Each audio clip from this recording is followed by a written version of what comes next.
Folks, welcome to your Friday episode of So Bad It's Good with Ryan Bailey.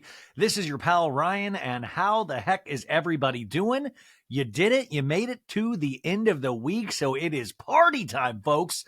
Let's talk about these ladies of Beverly Hills at length in a line-by-line recap of this week's episode where we find out things like Sutton has a dainty esophagus. You know my girl Sutton has the prettiest, tiniest esophagus I was like, shit, tell like this is your opening line on a date. You hear about my tiny esophagus? I think a tiny esophagus. I think that's I'm trying to lose weight in my esophagus.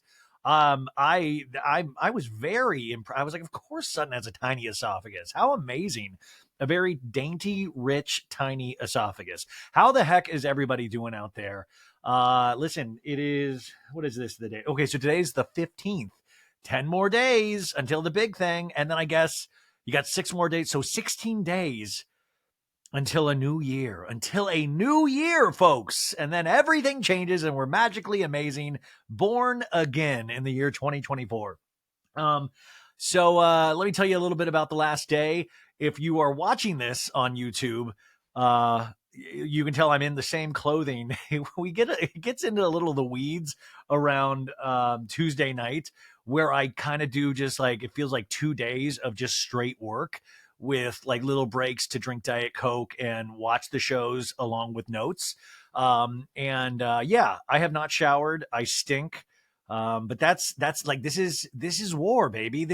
We got to do this. I got to tell you, I missed out on an event last night because of work. Threads, which is to me the Twitter killer. It is Meta's version, Meta, Facebook, Instagram, their version. I mean, I think a better version at this point of Twitter. And they had this event I got invited to, and I got an interview change at the last minute and I could not make it. And it kills me. So it was this event at the Peninsula Hotel, which was super fancy. And it was a like room service kind of watch Beverly Hills with a couple of other a bunch of creators, I guess, creators and press. And they said there was going to be a housewife there. And I was like, oh, I'm so excited to go, so excited to go. And then work got messed around. And it turns out Kyle Richards was the housewife. And you got to watch the episode of Real Housewives of Beverly Hills with Kyle. And I had Courtney from Two Judgy Girls texting me, are you coming? I was like, I'm trying. I can't get out of this thing. But at the same time, I was like, man, that would have been weird. It would have been a weird episode to watch with Kyle for a couple of different reasons on top of the memes I make about Kyle. But I've always said I like Kyle very much. And especially after this week's episode, my empathy, we finally talk about the loss of her friend, which I've talked about the last couple of episodes. And it was highly emotional to hear her talk about it in her own words. And this is when you share like this with the audience, I think it really endears us to these women even that much more. And you really have to stop and think about what Kyle has been through this year and what that has possibly led to in her life. And there's just so much going on and so many different things that are happening and have happened to Kyle that I don't know if I give her credit or question why she even did this season to begin with, because there are so many changes. And knowing she would have to face this because the cameras and the other cast members are going to pick up on what you're going through. And every turn you look with Kyle, there is something new happening, some good, some bad. And, but I think it is important to tell these stories. It's important to talk about the loss of her friend and the way that she lost her friend, because I think that's important for us to hear. So, but I'm having too many like meta inception experiences where it would have just been it was like doing shenanigans with Sheena last week, which I want to talk about here in a second as well, where you're just like, wait, I'm listening to Sheena and Lala's Christmas single in front of Sheena. I was like, this is so weird. This is so bizarre and funny and weird all at the same time. But also, I heard from some people that she was kind of like maybe you can tell there was no love lost with her and Sutton at this event. The event looked amazing, by the way. You can look on Threads at some creators. I know our friend Kiki Monique, Talk of Shame, was there, which, by the way, tomorrow, you guys, I have a full day at Sirius Satellite Radio. I'll be back on the Jeff Lewis Live after show with Justin Martindale at 10 a.m. Pacific Standard Time. And then I'll be on at 1 p.m. on Radio Andy on Reality Checked with Kiki Monique. and we'll be talking about Southern Charm, Ultimate Girls Trip, all that kind of stuff. So 2 chances to hear me tomorrow on Sirius Satellite Radio. Really thrilled to get in the opportunities over there. You know what a geek I am for talk radio in any format, and what a big fan I am of Sirius. So very excited to be back there. Also, I think I'm going on Shenanigans next week again. So anyways, I missed that event last night, which was a bummer, but sometimes I'm kind of like, well, I would have just been nervous and sweaty, and I'm not a good, I'm not talking down on sometimes I'm not a good quote unquote influencer. Like I see how these people are like naturally in front of the cameras and they do their little bits and stuff. And I don't mean that in a bad way, but I just don't know. Like my bit is being wildly insecure and sweaty. That's hey, if any products out there want me to be wildly insecure and sweaty, look no further. Ryan Bailey is your guy. I'm half teasing. So, about Shenanigans. Sheena texted me last night. That's the other. It's weird to get a text from Sheena because I was like, what happened? What did I do? Did you hear me say something on the show about what you said about Ariana in the interview on the Hot Mic podcast that Alex Baskin hosts? But she was talking because I guess you guys, the Twats pod, the two trees and two T's in a pod with Tamra and Freddie, and I guess Tamra said that Sheena is now on her shit list because, well, if you listen to Shenanigans last week with me and Kiki, she brought up a bunch of pop culture stories and Bravo stories, and it was really kind of fascinating. And Sheena revealed a lot, but we also got to tell our real feelings. And I will always try to tell you guys my real feelings, even if it hurts somebody's feelings or not. Like I said, I don't want to hurt anybody's feelings. I really don't. I'm wildly sensitive myself, but when you leave yourself up for interpretation by talking on a podcast or being in a reality series, we're going to talk about that. And I guess the story came up with John Jansen now dating Alexis Bellino. And so I think Sheena posed the question of Shannon and what this was going to do to her and how it was going to affect her. And then Kiki said something like, I think there's a clip on the Shenanigans IG page, she said, listen, do you think that Tamara has something to do with the John Jansen Alexis thing? So Kiki brought that up. And I said, oh my God, I hope not. But I mean, my main thing, the whole point of the whole conversation was John Jansen is a wild douchebag that it seems like he's like thirsty to be on the show now. And to go from Shannon to Alexis Bellino, especially in this time where Shannon, regardless of what she did, she was obviously in the wrong. But right now, Shannon needs more support around her than ever before. And I think we also talked about Tamra saying at the Spago event a couple weeks ago that she was not good with Tamra right now. She was not good with Tamra she was not good with Shannon right now. Tamra is not good with Shannon. And those were her exact words. And I just thought, first off, that's kind of shitty. Like, even if there are reasons for Tamra pulling away, these are the times when I think Shannon needs real friends more than ever. But we got into this conversation, and I think Tamra must have heard it or heard about it or something, and she pegged it all on Sheena when it was kind of all of us. But also it ended with, what do you think happens with the Trace Amigas? And I said, well, Dos Amigas, because it would just be Vicky and Tamra if Shannon is on the outs of the Beatles of Bravo groups. And so Tamra said that Sheena's on her shit list. And then Sheena texted me and I was like, Sheena, you're fine. I mean, I think we said everything we meant. But I also said in that Tamra, and I've said this so many times, Tamra, what makes her a good housewife is that Tamra's main concern is the show, not the friend. So Tamra is a very interesting person to study on Housewives, is that time and time again, she gets herself in situations where she's talking behind somebody's back, she's kind of starting something, she's pulling the strings, and not being particularly a good friend, even though she claims she's the best friend. She always gets caught up in these things, but she's always able to get her way out of it. She's like a real master communicator in the sense of being able to get people to trust her again and again and again, even though there's so many examples of why you shouldn't trust Tamra on the show. I don't know if Tamra's like that in real life, but I get the sense that we do see a little bit of the real Tamra. But I think that makes a great housewife. It might not be my favorite housewife. Like I like the kind of weirder ones that I like more, like the Shannon Bedores. That she that sometimes they just can't seem to get it right. I root for those people.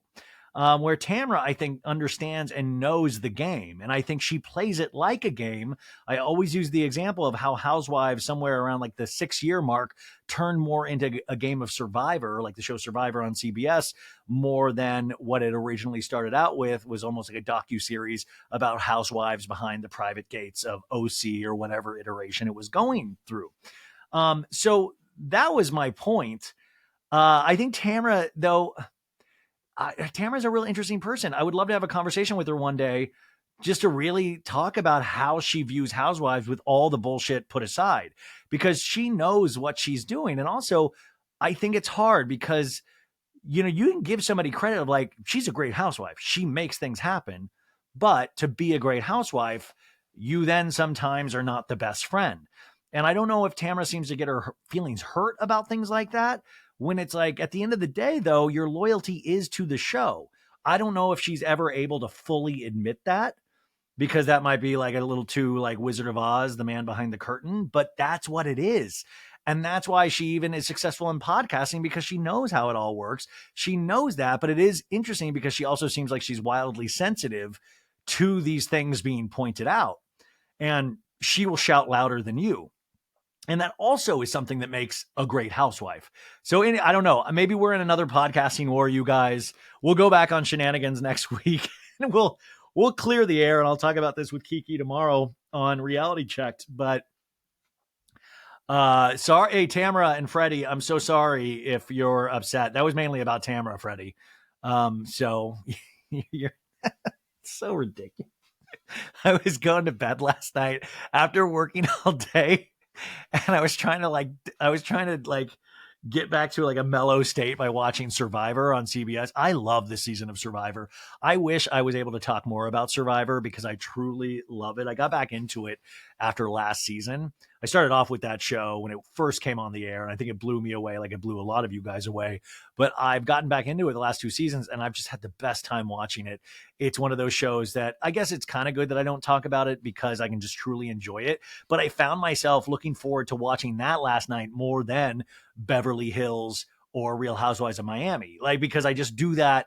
I do that by rote every week. It is just kind of ingrained in me. But Survivor feels like this nice little treat I get when I go to bed. And it's just, we're nearing the end of the season when we get to we're getting to the final four, and then we get the next week is the season finale of Survivor. But I truly love it. And I don't know, if you guys probably watch Survivor, or some of you do, it just gets really exciting. And I love to talk about gameplay, but that's why I always think about Housewives, is that a lot of these women really now consider it gameplay. Even in Real Housewives of Miami last night, you were talking about Marisol and was it Alexi? Marisol being in other people's DMs. Oh, Julia being in other people's DMs and trying to get information, trying to garner information from other people. And you realize with some of these ladies, it's a full-time job. Even when the cameras aren't rolling, they're like almost gathering information to use against their other castmates. And that, I think, is an interesting turn that these shows have made in the last decade, where I think it's, it really is survival of the fittest. Survival of the fittest. And that's another reason why when things go really down, or even like Shannon Bedore, where I was like, oh my God, should Shannon come back next season? I know she is, but should she? Because this is such a make or break year, I would think, in terms of her mental health with everything going on around her. But I also thought the same thing of Kyle, of what possesses somebody that has everything, or from the outside looks like they have everything, even though we know she's going through so much turmoil. Why share that with us? Kyle does not need the money. So what is it? What keeps these people, these ladies, on the show? Do you guys ever ask yourself this? I mean, I was asking myself this even when Sutton and Garcelle were pointing out how much jewelry Kyle had on, and like, this was $1,500, this was $1,800, showing off all this new jewelry she's bought in herself over the last year. And I just thought, why are we doing this just to buy more jewelry? Because it just seems at a certain point, and I do wonder about the mentality of wanting to stay in this environment because it's charged. Because not only do they have to film this and talk about their lives, but then they have to deal with it a second time when it comes out across our screens. And then we start making the memes, we start talking about it, we start podcasting about it, other housewives start podcasting about it. We all have an opinion about your life. And also remember that opinion is usually based on what we see on the television screen or what we notice on their social media. So it is not a 360 view of everything that is going on. That's why it's not the full picture. I'm sure you can talk, like I've talked to some of these people now where I get a fuller picture where I'm like, oh, that's weird. That would have really filled out why you did this or why you did that. Or, and I think that's interesting. And I think it's also painful because in even our own lives, when we hear somebody say some shit about us, and then we can't go, well, there's a reason why that happened the way it did. But you're like, oh, I can't really fill that person in on the reason. It's weird. So I do wonder how many things through the courses of all of these seasons of all the Housewives shows, the things that we didn't know. Now, I've talked about all year this book, Not All Diamonds and Rosé by Dave Quinn. Listen to the audio book read by Amy Phillips. So good. But it tells you a lot of the behind the scenes stuff of all of these seasons of Housewives. I think you really need to add it to your collection if you are a Housewives lover because it fills you in. But this is my opening salvo. This is my opening statement as we go into this. Also, I want to thank Juliana Carosa, who took the amazing notes for Real Housewives of Beverly Hills. I mean, I just rewatched the episode with her notes and it was just note perfect. She told me she stayed up to like 4 a.m. taking these notes so I could do this early. I'm doing this the earliest I usually have ever done it. I just had an interview canceled. So I was like, okay, I can just jump into this recap. It's 1:41 p.m. here on the West Coast. And then tonight, you guys, I'm going to Barnes and Nobles to meet Mr. Henry Winkler and get my book. He has a new autobiography coming out called Being Henry. And I cannot wait. Henry Winkler is just a national treasure. I love that man so much. Most recently seen on HBO Max's Barry. And he's just fantastic on that. But he's just seems like such a great man. And I'm also going because my mom would tell me story. My mom met Henry Winkler once in the 70s before I was born, I believe, and met him at she used to work at this place called Lazarus in Ohio, like a department store. I think was it Lazarus? I think so, Lazarus. And Henry Winkler stopped by for an event, and she said he was the nicest man in the 70s. So I kind of want to go because my mom wrote about, like, my mom did this Storyworth book. We got her a couple of years ago where it's kind of a cool book. They don't advertise on the show, but where you can get this gift for your family or your friends, and it'll give you like prompts, like questions that your mom or your dad or whoever would answer every week. And then at the end of the year or whatever the period of time you got, it pieces it together in kind of like a book. And my mom did this 3 or 4 years ago and made us all a copy after she finished. And she wanted especially to give it to the grandkids, Connor and Addison. And I have that book, and she has a little bit about Henry Winkler in there. So I thought that was really cool. So I'm really excited to go to that. And maybe I'll ask Henry if he's ever seen any Housewives. God, wouldn't Henry Winkler be a dream interview, you guys? Oof.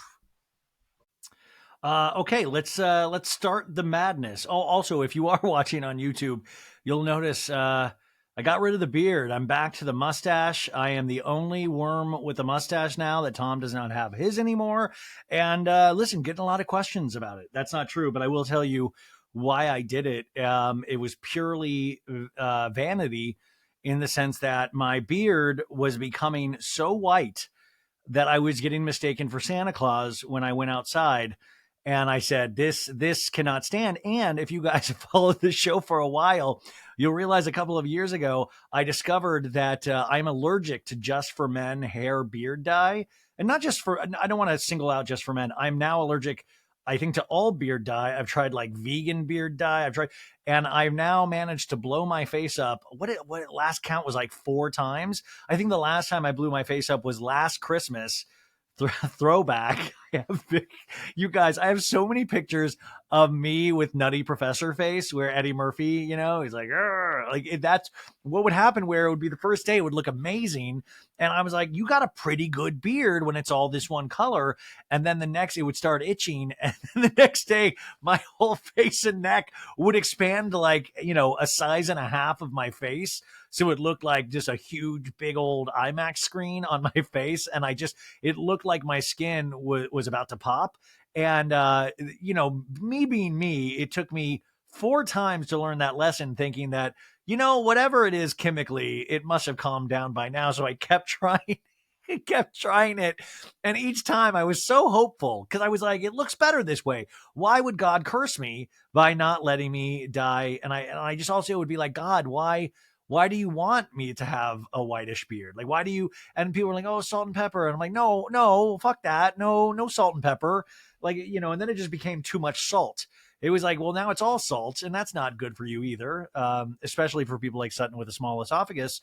But so, and then I was just getting depressed because I really sit in front of this screen looking at myself doing these recaps, and I would just be like, for the love of God. So I shaved it off, and now my mustache is pretty much, there's a little salt and pepper in that, I guess. That's going to be the other thing when the mustache part turns white. It's talking about these ladies have advanced my age so much. Also, before I get into this, I did read a comment. I try not to read too many comments, good or bad, because if they're bad, it throws you into a deep spiral. And if they're good, then you start like getting cocky and believe in your own bullshit, which is never a good thing anyways. But I read this one comment and it was really positive. It was really like, hey, it's awesome. The show's awesome. But then it was like, I love watching your recaps. I think it was something like, you start with so much energy and by the end you look completely beat and exhausted. And I was like, that's good. Yeah, I put everything into it. This thing is like a marathon, but a marathon that I can run because I don't like physical activity. So this is my marathon. So I should, if I've done my job right, I should be exhausted. I should be leaving it all on the dance floor with these recaps. This is important work, folks, and reminder about important work. We will be with you through the holidays. I'll still be doing brand new episodes through the holidays. I know listenership dips way off in terms of podcasting. It usually does for the month of December, but we'll still be here. So check in. There will always be something to listen to. If you need a break, if you need to stop with your family or your friends, you can listen to So Bad It's Good. We will be here for you. And also, always go back and check out older episodes. I know a lot of people do that, and I really appreciate that you do that. I really, really do appreciate that. Also, today we had the 3-episode premiere of Ultimate Girls Trip, the Roni edition. You can find that over on Peacock. I've yet to watch that. I'm going to watch that after I do the recap and then probably finish it up after the Henry Winkler thing tonight. And I'm really excited to watch that, but there just feels like so much happening, which is good. But it's a lot. It's a lot. Thank God it's just TV, but it's a lot. And I'm excited. Also, they threw an Ultimate Girls Trip premiere party in New York the other night, and Ramona was not invited, and she still came. Isn't that the most Ramona thing Ramona could possibly do? She still showed up, did the press line, took all the pictures, and I'm just like, oh my, you can't keep a good kook down, Okay, so Real Housewives of Beverly Hills.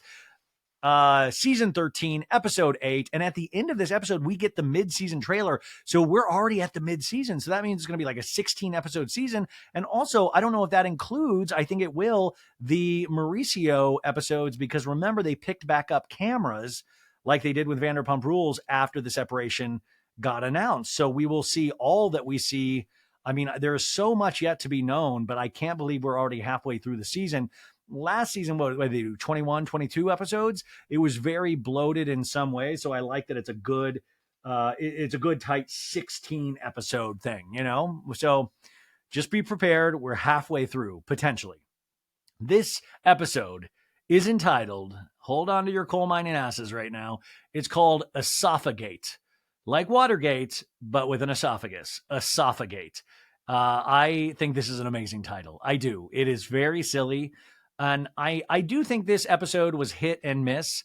There was a lot of good little solo scenes, a lot of good little moments, but cohesively all together, it wasn't something that just blew me away. But there's a lot of great moments to talk about in this.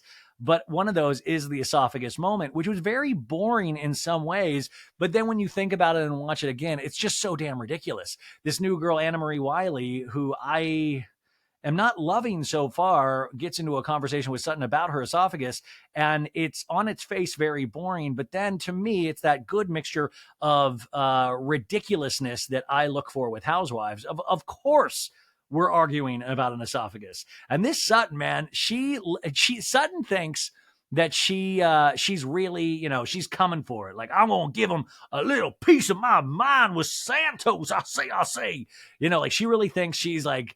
But it is so funny because she's also the biggest target on this cast. Like, even the new girl is picking on her, making fun of her esophagus. And let me tell you, Emery, we can make fun of Sutton's esophagus. You do not have that right yet. You do not make fun of Sutton's esophagus ever. So this is the summary. The summary says Crystal calls out Dorit for spreading rumors behind Sutton's back. I'm here for that.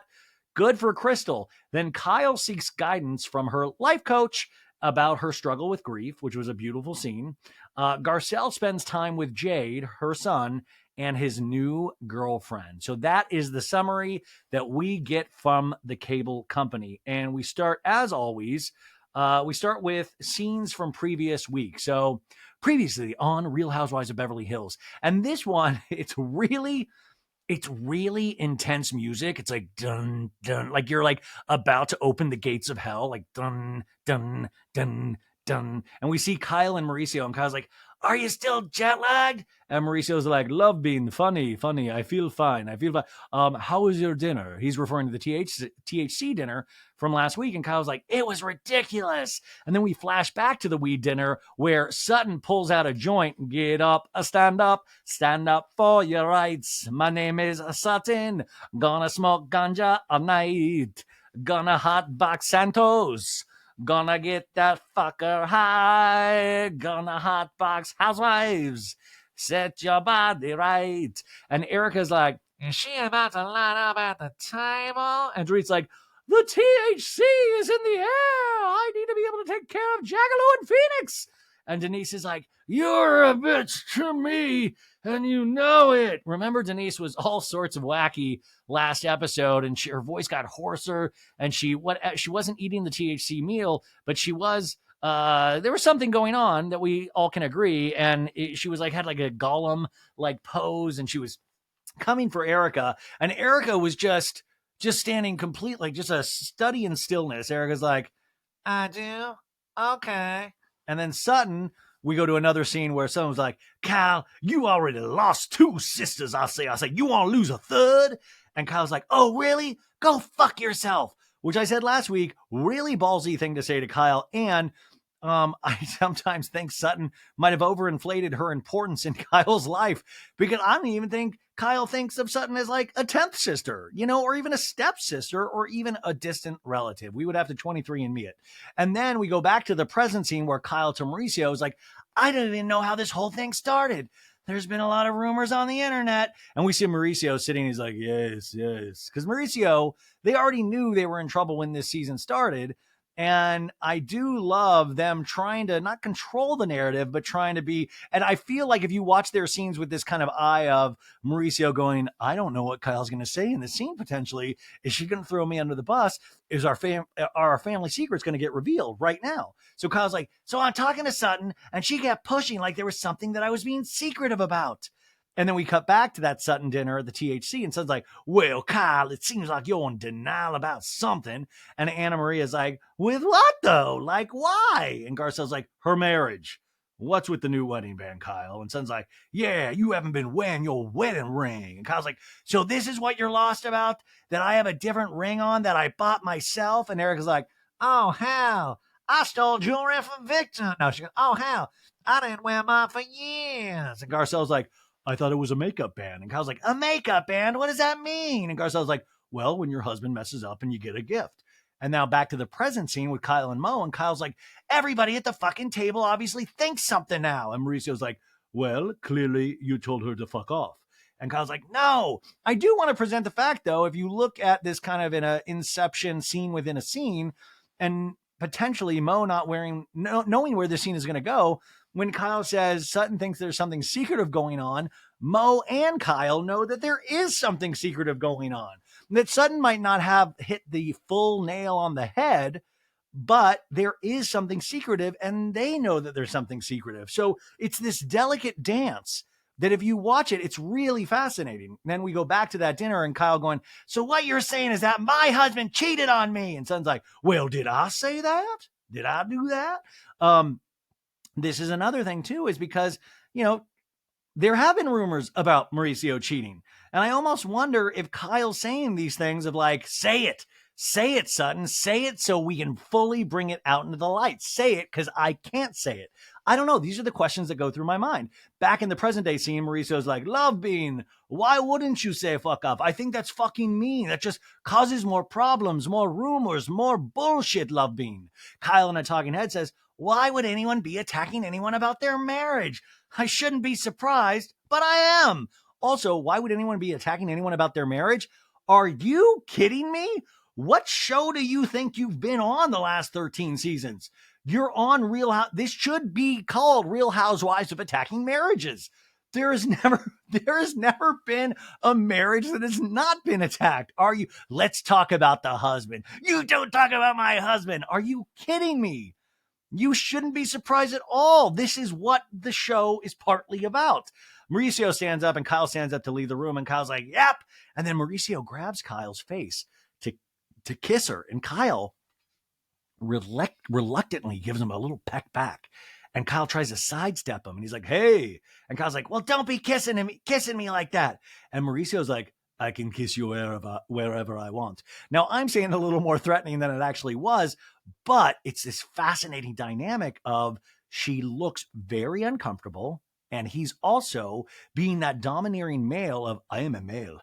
You are potentially a piece of my property, and I will do anything with my love bean that I want to do. Now, like I said, it's not that threatening at all, but there's also a part of you that almost feels bad for Mauricio that he can't kiss her wherever he wants. And then this cameraman deserves a bonus because as Kyle leaves the room and Mauricio, the camera hones in on a photo on Mo's desk of him kissing Kyle on the cheek from the past. Which is just, I feel like there should be a Sarah McLachlan song underneath that, like, I will remember you. Da-ba-dum-ba-dum-ba-da. Will you remember me? Ba-da-dum-ba-ba. Who's Morgan Wade? Why is Kyle getting tattoos on her body? But it is really like, and by I'm Morgan Wade. I cannot wait. Well, and that's what I was wondering. Like last night, Kyle was at that event that I was supposed to go to. And I was like, oh my God, what if she brings Morgan? She didn't bring Morgan. But if Morgan would have been there, I would have gotten the power of flight and flown over there immediately. Damned what I would be doing, because to share space with Kyle and Morgan, because I'd pull Morgan aside and be like, what's going on? Well, hey, go on. It's me, Ryan. Talk to me, Morgan. What's going on? Are we just talking friendship? Is there a little Humpty Hump? Well, what's going on?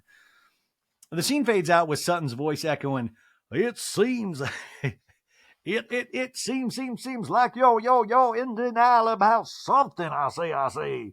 No taglines this week. We do a new scene, and the scene changes with like a big old popping song. Gotta dance, gotta live, gotta wonder, gotta learn how to keep them younger. Gotta keep living life to the fullest. Just a little longer. The music this episode, if you paid attention to it, was batshit crazy. There is a song that plays during Sutton's store opening that seems reminiscent of like early Hillary Duff, where I was like, what is literally going on? Once again, I'm asking, why don't we license Erika Jayne's music to Beverly Hills in order to like kind of, if she's doing this comeback, I feel like it would be somewhat appropriate. I'm not the biggest Erika Jayne fan, obviously, but you got to wonder why not. Okay, so Avi, Sutton's assistant, is driving Sutton in her Bentley convertible, and they pull up into Sutton's boutique, Sutton Concept, and Sutton's like, okay, and Avi is like, this store looks beautiful, and Sutton's like, what's that smell in here, Avi? And we find out that Avi shit himself. No. Sutton shit. No. I don't know. There's some kind of some smell emanating, and Avi's like, are you ready for this? And Sutton's like, no, I'm not, Avi. I am partied out. I say, I am partied out. And Avi's like, well, we'll just cancel it. And Sutton chuckles, oh, yeah. And then Avi's like, hey, Georgia. And Sutton's like, what's that smell? Now, Georgia is Sutton's store manager. And Georgia's like, the what? There's a smell? And Sutton's like, oh, it smells like sewage. And that is a hint that Lisa Rinna is back. Yeah. Lisa's like, you smelled me before you saw me. It is I, Lisa Rinna, coming off to drop some of Harry's Bolognese to celebrate the 4 years of Sutton Concept. No, I think it's just actual sewage in West Hollywood, but who knows? We meet Nicole Hursty, who is Sutton's event planner for this big Sutton's Concept anniversary event. And Nicole's like, should we talk party? And Sutton's like, yeah, well, walk me through the inside first. God, we got so much to do, I say. I do want to point out whenever they're in Sutton's store, not customers, just usually staff of some sort. And you know how hard I ride for Sutton, but I would love to look at the numbers. I want to know, how much merch are we moving? I told you I got a black Sutton Concept shirt and a face mask during the pandemic at Sutton Concept. And that shirt, I wore that shit out, man. I wore it till I had holes in it. And it really was a very amazing black t-shirt. Like it was just high quality, but I want to know how much she's moving in terms of sales, because I just like, are rich people going to Sutton Concept? Like, you know, is it a vanity project? Or, I mean, it's a real store, but the rent is steep in West Hollywood. I'm just curious about the financials. But whatever. Sutton in the Talking Head is like, I have dreamt of having a store for over 10 years, I say, and I got a store 4 years ago. And we loved opening that store. It was so pretty. And we flash back to the store opening party in 2020. And Sutton in the flashback's like, oh, the fashionistas are here. Thank you. I say. And I will tell you, when you look back at flashbacks of Sutton in past scenes, her accent has gotten stronger over the years. Because I believe in this, she was like, all the fashionistas are here. Thank you. But now it is so much, it's not even just my imitation. I mean, maybe she's listening to the show and she's almost now starting to emanate a little bit more of the Foghorn Leghorn. But this was a very light accent compared to what it is now. So suddenly, like, 4 years, we're still here. We are alive. People did not believe me. I say, you know, we really want to celebrate that. And Nicole's like, I understand. And Avi's like, it's a story. Sutton in a Talking Head says, well, you know, I thought this sort of a sweet little thing that I'm doing. All of a sudden, it became a business. And then it became a bigger business, I say. And now I have a second business that is pairing on top of it. Wait, what? Real quick. You guys, what is the second business pairing on top of this business? Is there a Sutton Concept home design? What? I admit, what is the second business? I thought it was, I'm so confused. But also now I kind of want to see Sutton on Shark Tank of like, oh, it's me, Sutton Strack, Sharks. I'm here. I'm asking for $4 million for 5% of Sutton Concept. We do a lot of jingly jewelry and top fashion designs from Paris, ballet companies. We got some sports because I'm on the board of a minor league baseball team. And then we got some dick riding leather pants for people who like to cut loose in Vegas. Please partner with me, Sharks. Anyways, they flash headlines across the screen from Formidable Woman magazine that says Sutton Strack, holiday gifting, simply elegant at Sutton. Gemma magazine, Sutton Strack launches cashmere collection for Sutton. And then Us Weekly, Sutton Strack is making her love of clothes sustainable with new circular fashion house. Okay, so that's it. It's a Sutton Circular Fashion House. That's the new brand. Okay, there we go. And Sutton's like, well, I want it to look real lush. I want to do a whole niche here up in this corner. And she walks around kind of describing her vision to Nicole. And Sutton's like, yeah, we're going to need levels here. And, you know, maybe like a neon sign we're going to put right here. And I like that Sutton kind of works almost like the artist formerly known as Kanye West. You know, this is what I imagine him like walking around. Sutton in the Talking Head's like, everything's happening quickly and it's getting bigger and bigger and bigger. I'll say, and I've become a businesswoman. And Nicole's like, okay, subflooring, carpet, step and repeat, amazing food. No food, Nicole. No food. Listen, everyone, no food. That would be a waste. Everyone's on that Octavia. yeah, what's that called? And she turns to Avi and he laughs. He's like, oh, no. And Sutton's like, oh, no, it's called Olympic. Sutton continues in a talking head. Well, it's an important night for me. And then in the scene, Avi goes, they're not on Olympic, Sutton. They're not on Ozempia. They're on Ozempic. And Sutton's like, oh, Ozempic. That's right, Ozempic. I do love that. I wish Ozempic was called the Olympics. Like, oh, I'm running a 40-40 at the Olympics in the bathroom today. I took a gold medal on losing LBs. I am Olympic. What are they on? Activia?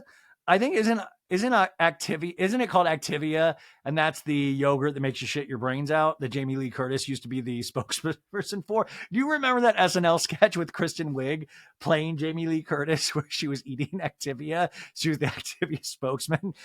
She just immediately had to shit herself. Oh, I love poop jokes. Sutton enthusiastically finishes in a talking head, and I love that I'm doing it on my own. I'm a businesswoman, and I didn't take anybody's money to do it, I say, and that feels really, really good. And the producer goes, to start your business and to keep it running, did you use any of your spousal support? And Sutton's like, well, of course. Yeah. Like doesn't even get what he's getting at.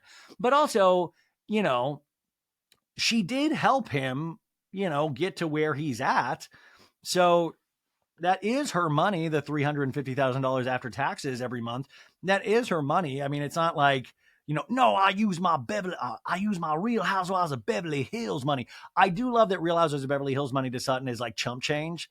It's like a swear jar of like, I'm gonna put my Beverly Hills in this big old water cooler jug, just for a rainy day. If I need someone, will dip into my Real Housewives of Beverly Hills paycheck.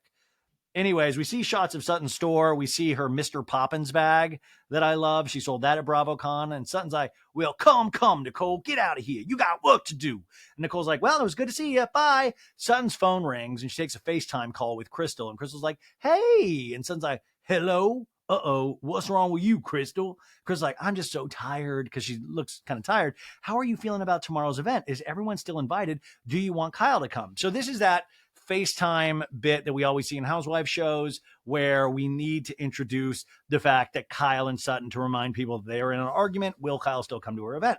And Sutton's like, well, that's a good question, Sutton. That's a good question, Crystal. I don't want her to come if we're going to fight. I'm not playing around.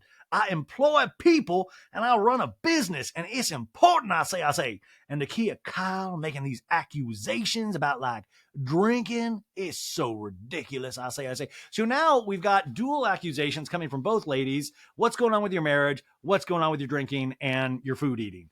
We flash back to the weed dinner, and 3 days earlier, and Kyle's like, I didn't know if that was your first drink, Sutton, or if you'd had a couple. And Sutton said, well, and then when you told me it's not just Kyle, Crystal, I think it's also Dorit, you told me, well, that pisses me off.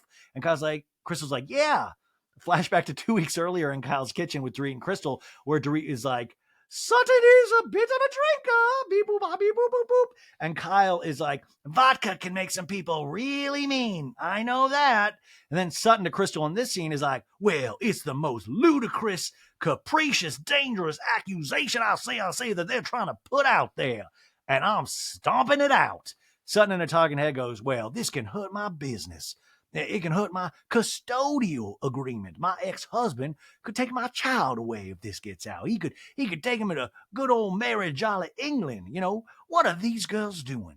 Now, I do believe that Sutton enjoys her drink. I do believe that a lot of these ladies enjoy their drink.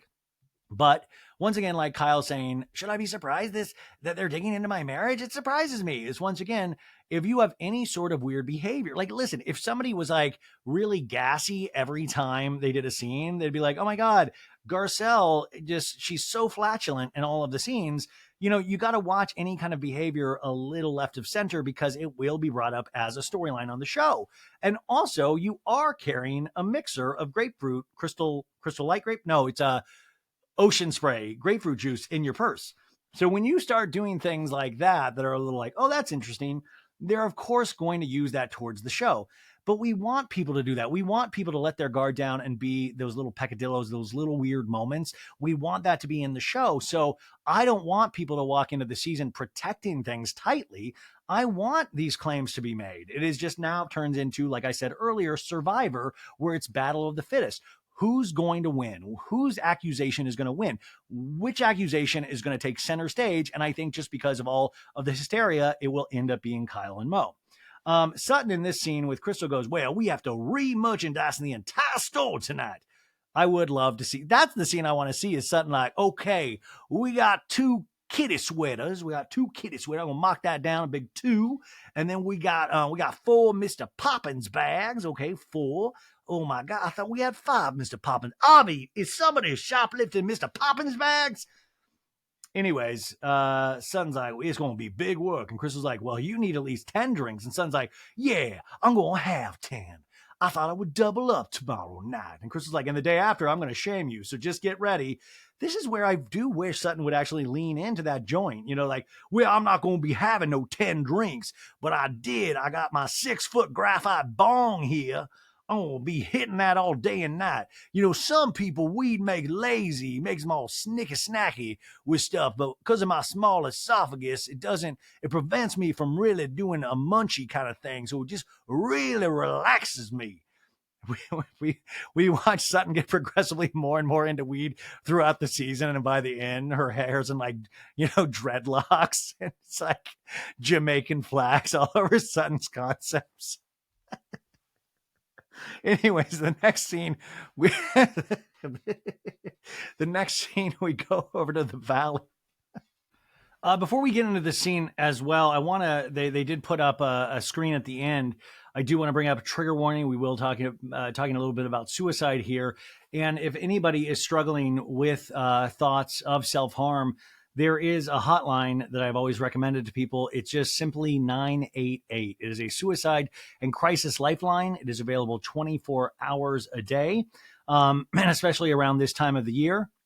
It's a lot of thoughts can go into your head, and you can sometimes get yourself in moments that sometimes seem impossible that you potentially cannot get out of.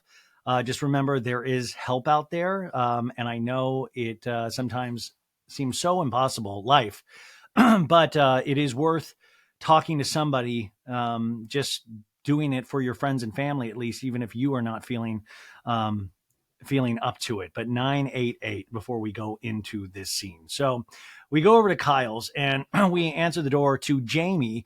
It's Kyle's therapist / life coach. Now, I would love to just have it be Kyle's therapist. Life coach, I've had a life coach before, and I think they're great, but they give you kind of goals to work on, to accomplish goals, to get further in life. But a therapist is a little bit different. So I'm guessing this is a 2-in-1. So we meet Jamie. The only thing I have to say about Jamie is he's wearing some kind of sweater with epaulets on it. Almost kind of a military vibe look. And I was distracted a little bit about that at first. He's a British gentleman, and we have the dogs barking. They go into a side room to escape all of Kyle's dogs. And Kyle's like, I have to lock the door because the golden retriever knows how to open the door with her paws. And it's like, okay, River can stay. That's the only dog that just is like out, just laying there. But I do want to investigate a little bit more of the golden retriever that is trying to break in and break out of the house potentially. Is this golden retriever just like, I got to get out of here, man. This is crazy. We also have tons of properties because of the agency. I don't want to be here any longer. It is nuts in this house. So I thought that was a little interesting tidbit of information about Kyle's dog. So they sit down. And Jamie's like, talk to me, Kyle, talk to me. And Kyle's like, I'm nervous today. I don't know where to begin. Well, what I know about you, I've known you a while. And Kyle's like 20 years. And I felt good about that. I'm so glad it wasn't like a new therapist of like, I'm meeting you for the first time. Let me download every intense thing that's actually happening right now. Jamie's like, well, you're wired, Kyle, to be a little bit obsessive and anxious. So on that, what are you currently dealing with that is triggering you, that's difficult, that you're working with? And she immediately starts to cry. And she's like, oh, I forgot to bring Kleenex in here. And she says, this past year, the family stuff, like my sisters always affect me, like really, really intensely. I had an issue with my older sister, Kathy, and we get a flashback to 2022 where Kyle is crying and saying, when I hear you talk like that and the things you say, I feel like you hate me or something. You make me feel so bad. No, I don't, Kyle. But how can you say those things, Kyle? How can you say those things, Kyle?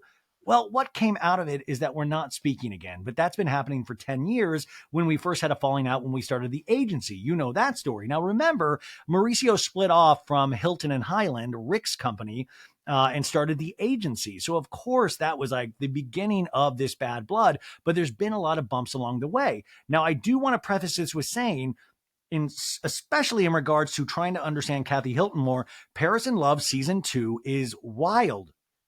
You get a lot of information about Kathy and see how she operates in a very different environment through her daughters and her own family. And I found it very eye-opening. In fact, we did like an hour and 15-minute Patreon, patreon.com/so bad it's good. If you want to hear me and my buddy Samaj talk about this season of Paris in Love, it was really just mind-blowing for me. So we flash back to 2011 with Mauricio going, I have been approached to create our own company, Love Bean, and it's so difficult for me to deal with because of family. And then we see an article from All About the Tea going, Mauricio Umansky slams Kathy Hilton and reveals family drama in new memoir. And the show excerpts, he and Kathy held tremendous anger towards us, which is not the way I chose to live my life. The real estate agent wrote in his new memoir, The Dealmaker. You know what? I got to read Mauricio's book. I really do. I would read Mauricio's book in a heartbeat. Another thing says, other holidays, he wrote, I never would have stolen a client from Rick, though he didn't believe my motives were pure. So this is all really fascinating. Kyle says, I just felt like every time there was something that should be perceived as, that's amazing, you know, I'm proud of you, there's never anything like that. It's like when I wrote my book, which, by the way, I didn't realize Kyle wrote a book. I forgot to look this up before I went. Kyle Richards book. You can hear me jingling away on the keyboard here. Kyle Richards. Okay, yeah. Oh my goodness. I didn't even realize. Kyle does have a book from 2011. It is called Life is Not a Reality Show, Keeping It Real.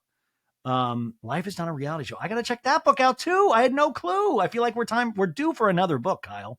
Anyway, she says, you know, my sister thought it was going to be something it wasn't and got mad at me. And even when I opened my store, there was an issue. And then when I sold, you know, American Woman, I got like, you know, a legal letter. Now, remember in 2018, I believe, Kyle did a show for, was it Nick at Night? Or was it, what network? Well, I think it was like Nick at Night, actually, because it was like their foray into hour-long programming. But Kyle produced a show called American Woman based on her life, and Kathy was pissed. But if you watch Life in Paris, Kathy is even pissed about Paris Hilton's book, and Paris kept that book from her until it was released. And then Kathy wigs out and wants to talk to the ghostwriter in season 2, going, well, this is ridiculous. I can't believe you revealed all of this, and I don't think this is you, Paris. Like, tried to have a conversation with the ghostwriter. So Kathy, this is her modus operandi. She is an operator in Beverly Hills. Flashback to 2020 with Kathy going, Kyle, it really put mom in such a bad light. Of course, talking about Big Kath, their mom. Kyle's like, what put mom in a bad light? Nothing I did. And Kathy's like, jealous people that made comments or whatever. And Kyle's like, right. Kathy is very concerned with comments other people make. And listen, I do understand both sides. I understand protecting a legacy. I understand also protecting your family. But it's interesting then when anybody else in that family has their side of the story to tell, and it goes up against what Kathy thinks. Once again, I'm not making judgments on these people, but I will say it really is fascinating. And this is the real reality show that I want to see.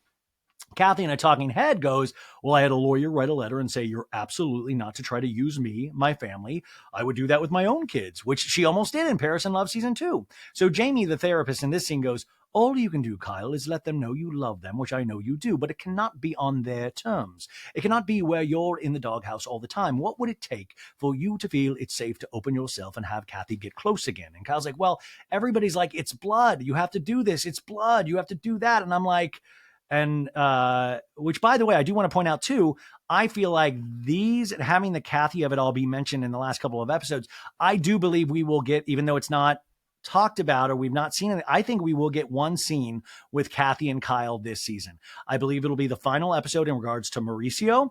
Like I said, I do not have factual information to back this up, but if I were a producer telling this story, I would say that's why we've heard so much about Kyle and Kathy from Kyle's point of view. And I believe we will see them do a scene in Real Housewives of Beverly Hills this season.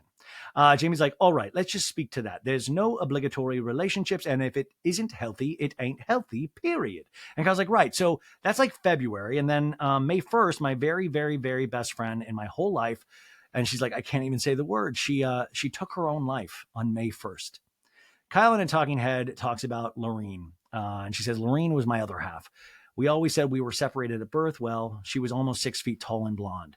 We flash back to 2015, where Kyle to the housewives ladies like, you know, Lorene, this is my best friend since I was 7 years old. She lives down the street. Let's go. And Lorene's like, this is going to be fun. Kyle in a talking head says, I met Lorene when I was in the second grade. We were 7 years old. They show pictures of the two girls back then. It's such a really cute picture. And we had been best friends ever since. She's definitely the most important person in my life outside of my family. She knows more about me than anybody else, including my husband. You know, your best friend all those years knows everything. Kyle now is full on crying in this scene and says, I don't know what happened. She was so together, literally in my will. She was in charge of my children, my money, everything. She was so together. I don't know what happened, and I don't have answers. It's so frustrating to me. Kyle in a talking head says, to lose someone like that who's like a constant in your life and never had a falling out with her. She was there with me through everything, boyfriends to getting married, to getting pregnant, everything. She'd be the person I talked to about my sisters. You know, I just never imagined something like this could happen. Never. And Jamie's like, well, that's a huge loss, but you have to know that what she represents for you, you still need. You need a safe place. What do you need? What do you need to feel safe? And Kyle's like, I'm doing all the things. I'm just trying to surround myself around people that I love and loves me and supports me and only want the best for me, and only I want the best for them, like taking care of my body and just trying to do all the things that are going to help me feel stronger. And, you know, it's been working. This is a lot. This is a lot. This is a really big conversation. And you can't help but completely empathize with everything Kyle is saying. And a lot of you guys out there, myself included, have been unfortunately touched by losing a friend this way or losing a family member this way, and how it changes you or hardens you or scares you. And you can't sometimes understand what somebody else is going through. And it can all seem perfect because a lot of people will not share the darkest part of themselves with you. And it just reminds you of how tough life is, how truly tough. And we always do this in the show, or any show really, of this, like, well, if this is true, what else is true? What else does this lead to? And, you know, Kyle was coming off last season, obviously having issues with Kathy and her sisters. Obviously ongoing issues with Mauricio. And then her friend dies, her best friend, who was her confidant. And remember, we always talk about that too, about, well, friends on the show, but friends in real life. Like, Lorene wasn't a character on the show. Lorene was a real friend. And I'm not saying these ladies aren't real friends, but I'm saying it's different. It's just different. It's completely different. And when you lose somebody that is a constant, that is real, that is not somebody in front of the cameras, that's been with you from the beginning, it doesn't care who you are or how successful you are. And you can only imagine what Kyle's going through without having that constant, without having that person. And then that also opens to the door in why I think she is so close with Morgan Wade. Because there is probably something she sees in Morgan that she saw in Lorene. I don't even, like I said, I don't know. It's fun to speculate, right? It's fun to speculate like everybody. And I don't really give a good God ripping damn if Kyle's gay, straight, bisexual, asexual, polyamorous. I don't care. I really don't care. As long as she's happy. It's difficult when she has to be on a reality show and we all have to talk about it, but I don't care. I think I would rather her just be happy. And it seems like she has found somebody in Morgan that is helping her through this difficult time. But it's really interesting. It's really, you can only imagine, and also imagine that, and then not relying on drinks and food and all of that stuff. Like, she's abstaining from all of these things that she used to do. So imagine taking all of the ways that you disassociate, the ways you used to deal with problems, and stripping that away. So when she's really sad about Lorene, she can't go have a drink. She's raw dogging life right now. And that takes an incredible amount of courage. And it takes, you know, it puts such a spotlight on yourself and what you're feeling. And she must be so confused. I really do, man. I will say I would give my left and right nut. My right nut is smaller than my left nut. I would give both nuts to be able to interview Kyle. And it would be, I think that's sometimes the bad thing about doing my social media, and it can be cutting, because I would give the most respectful interview, but I just really am curious as a person how she is doing and how she has handled this and the mistakes she potentially thinks she's made along the way and how she would do things differently. But God, I mean, I think we all watched this and our heart went out to, our hearts went out to her completely. Oh, Kea from Bravo We're Black is texting me. Let me pause this for a second so I can answer Kaya's question. One sec. Oh, I just had a nice little text conversation with Kaya. She tells everybody hi. Bravo, We're Black. Great podcast. Her and Aaron, go support that. But it's nice. It's nice to have a group of people that, like she was just texting for some advice, and it's nice to have. There's a group of people like Kiki and Sarah, and there's a lot of great people out there that I've got to remember when I need. I usually try not to bother people. I'm really weird with texting and reaching out. But it's always nice, and it reminds me I need to do that. And yeah. Anyway, sorry to interrupt this actually very serious scene, but Kyle continues. Losing my best friend, and then what happened with my sister felt like another loss. And what always kept me feeling safe and grounded was my marriage. So not feeling like I had that either all at the same time was a lot. Now, she says that in a talking head. That's not with Jamie. They didn't bring that into this fully. But that's the other thing you got to think is she didn't have the marriage to lean on anyways. And that also opens up for Morgan to be a really critical lifeline for Kyle right now. And Jamie's like, well, I think it's important that you stand firm and feeling good about the fact that in some of these relationships where there's all this drama and you're being judged, that just doesn't work for you. It doesn't matter that it's blood. It's okay. Give yourself some credit. You are expanding, you're growing, you're shifting. It's going to ruffle some feathers, so be it. And Carl purses her lips and sighs. And it's hard to get the bravery to do what is authentic to yourself and to be honest with others about that. And this is the end of that scene. But I can't tell you how important that scene is for people. And remember, when you are making big changes, not everybody is going to understand that. In fact, it's usually the opposite when you make big changes. People don't understand it. People will come up with ridiculous reasons why you're this way that you are. And you think you're trying to improve yourself. You think you're doing what's best for you, but sometimes what's best for you, is not best for somebody else. And it kind of ruins how they think about you and feel about you. And also remember, in family dynamics and in friend dynamics too, we all serve a role, right? I have friend relationships that I was the little brother. I was always the little brother. And as you start growing up and you kind of, realize, well, I don't always have to defer to this person. It sometimes can ruffle those feathers a little bit. And it can sometimes create awkward, icky situations that you have to deal with. And we sometimes play these roles that we're really confident in. Like, okay, if I feel insecure all the time, I'm really used to playing that. When I try to be secure, it feels weird. It feels gross. And it's not like, wait, why are you being cocky all of a sudden? I can totally relate to this. I think we can all relate to this. And also, just in regards to, just one more thing about suicide, if I might, is that I think around 2020, it was in the pandemic sometime, I remember, there was some thought processes, and I would never say it was as far as suicidal ideation.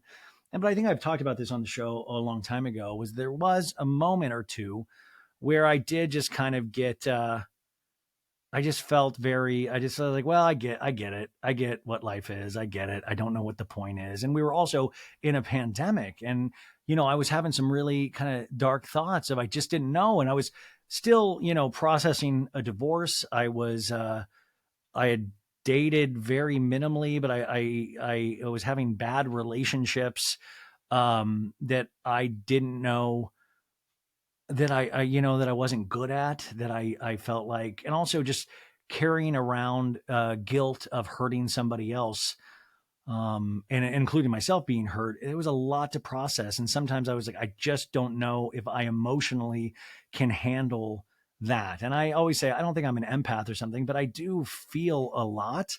I do feel other people's feelings a lot. And, but I sometimes will feel those feelings, but I won't do anything about it. I'll just kind of carry it.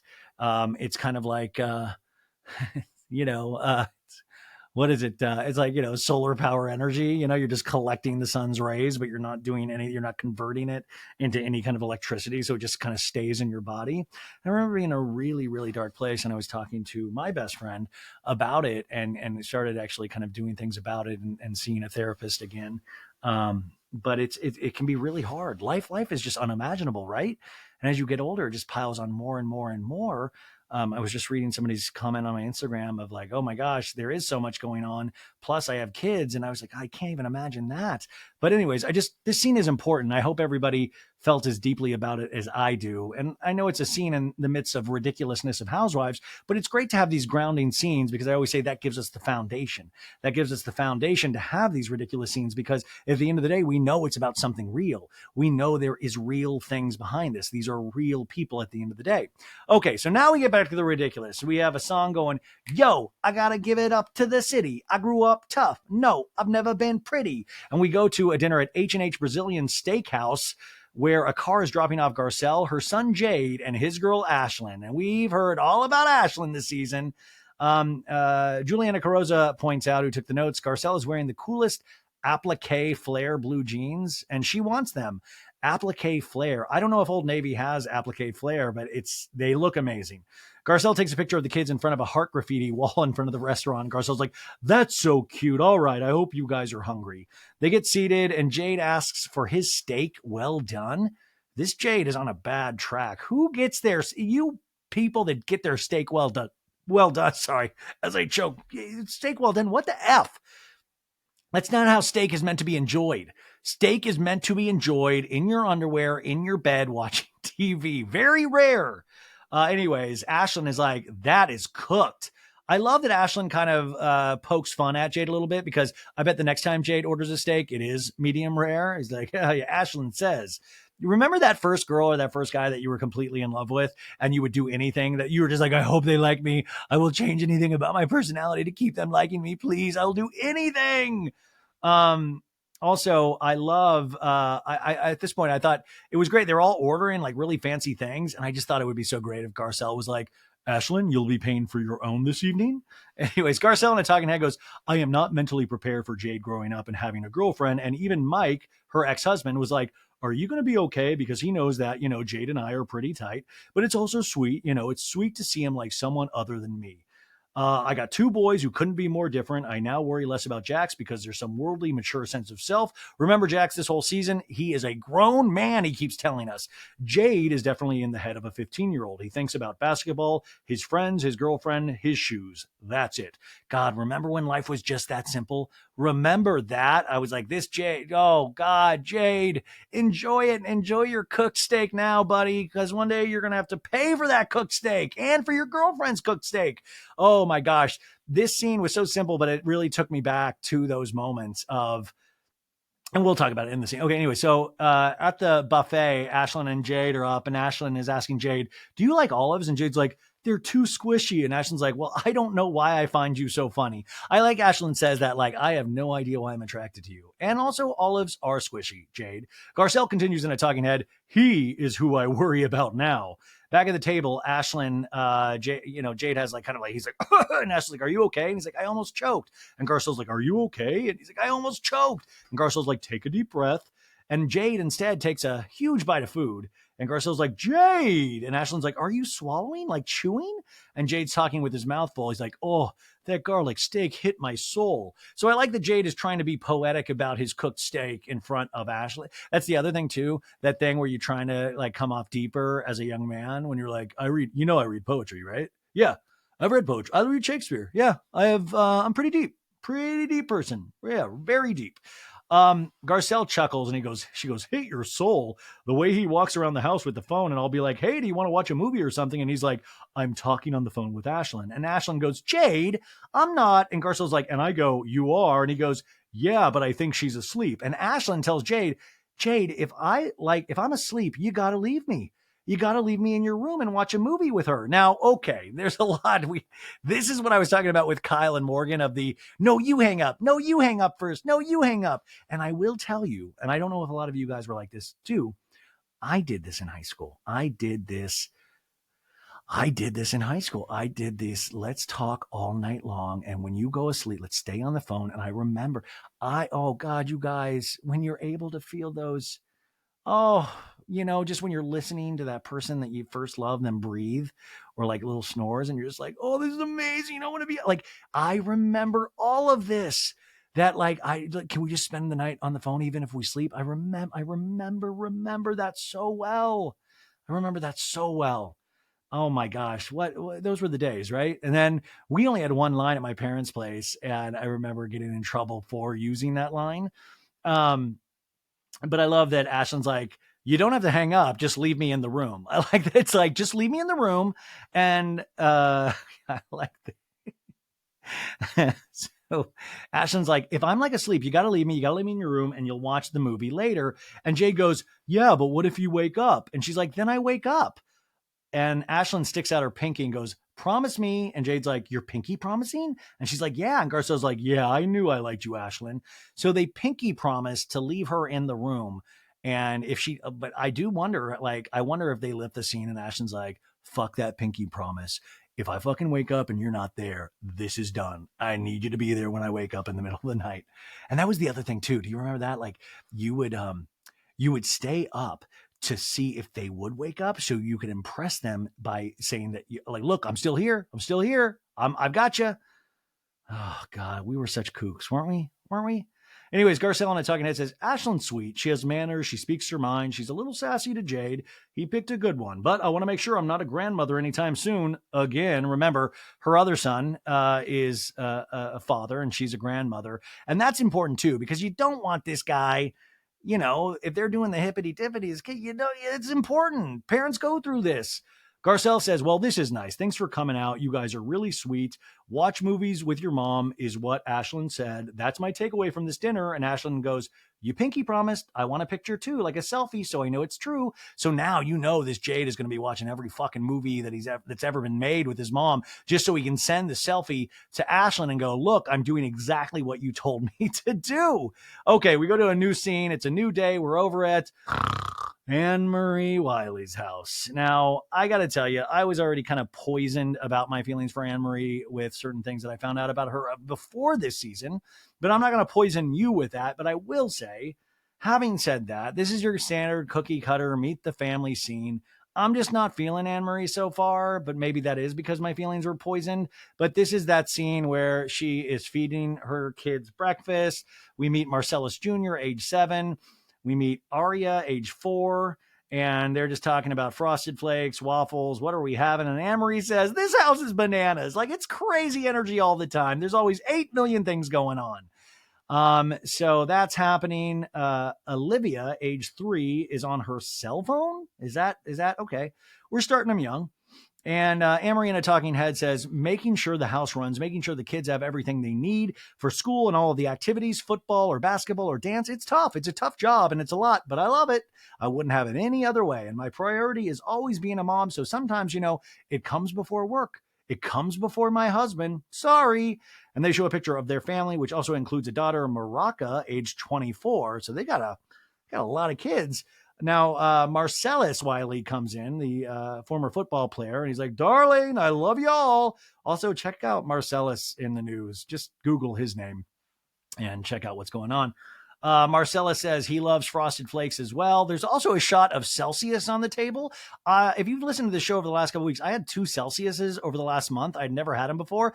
This stuff is legalized crack. Like it makes Red Bull look like decaf coffee. It is wild. I had never felt that jacked in my life. It's dangerous. This is at the breakfast table. Like, please say this is Marcella. Please say we're not letting kids drink Celsius. That stuff is wild. Anne-Marie in a talking head says, Marcellus and I have been married 9 years when Marcellus and I first met, but there was a lot of women going after him. Well, also, it seems like he was going after a lot of women.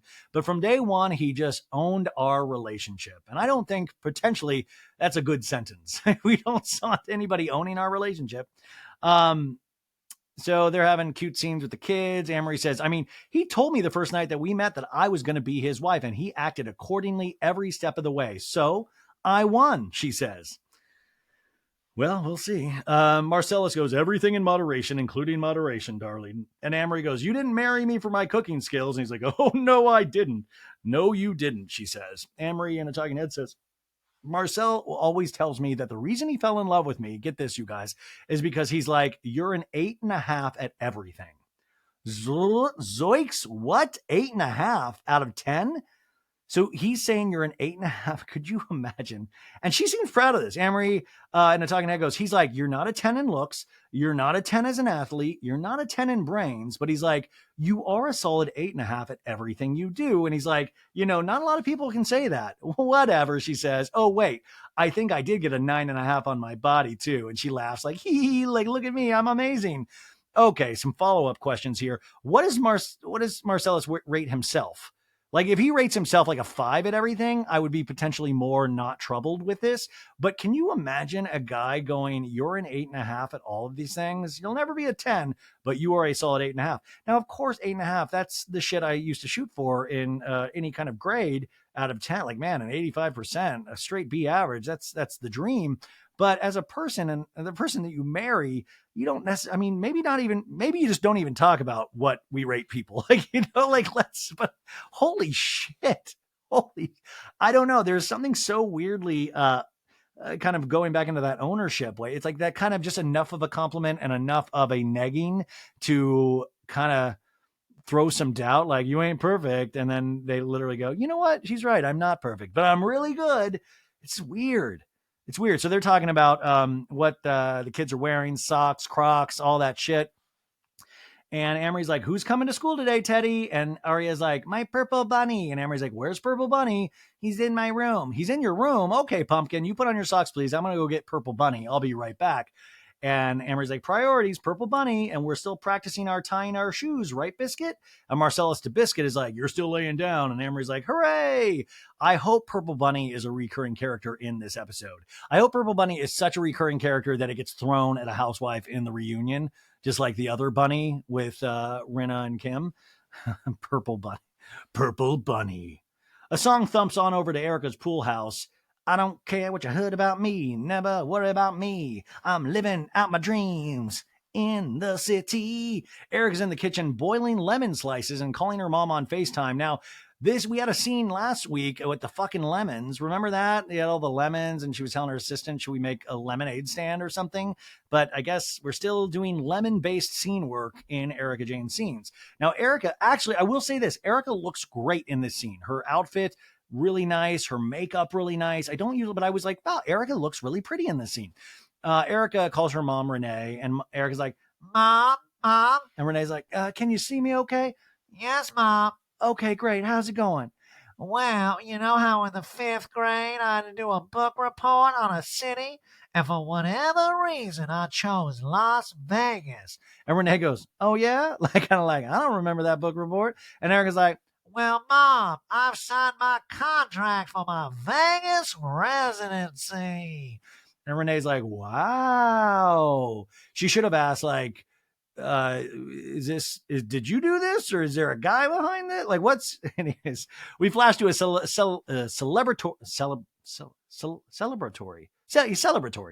I love when you guys can hear me sound out words. A celebratory meeting one day earlier. The manager, Alexis, is like, so Dina and I are so excited to officially present you with the Las Vegas residency offer.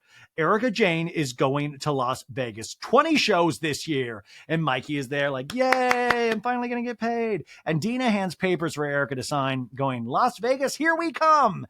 Erica in a talking head goes, Erica, and she's wearing, by the way, this all gold outfit. She does look like C-3PO. Sorry, Dorit. Erica Jane is back, and she's bigger than ever before. And this is amazing because it shows you Erica Jane is back, but she's also humble. She's very humble. Erica to her mom in this scene goes, and I have 20 shows between September and the end of the year. In a talking head, Erica goes, there is no way this time last year I could have imagined having a Las Vegas residency. Me, Erica Jane. It's impossible. I was so not in the headspace. I love when we kind of like veer on like just the corner of talking about artistry.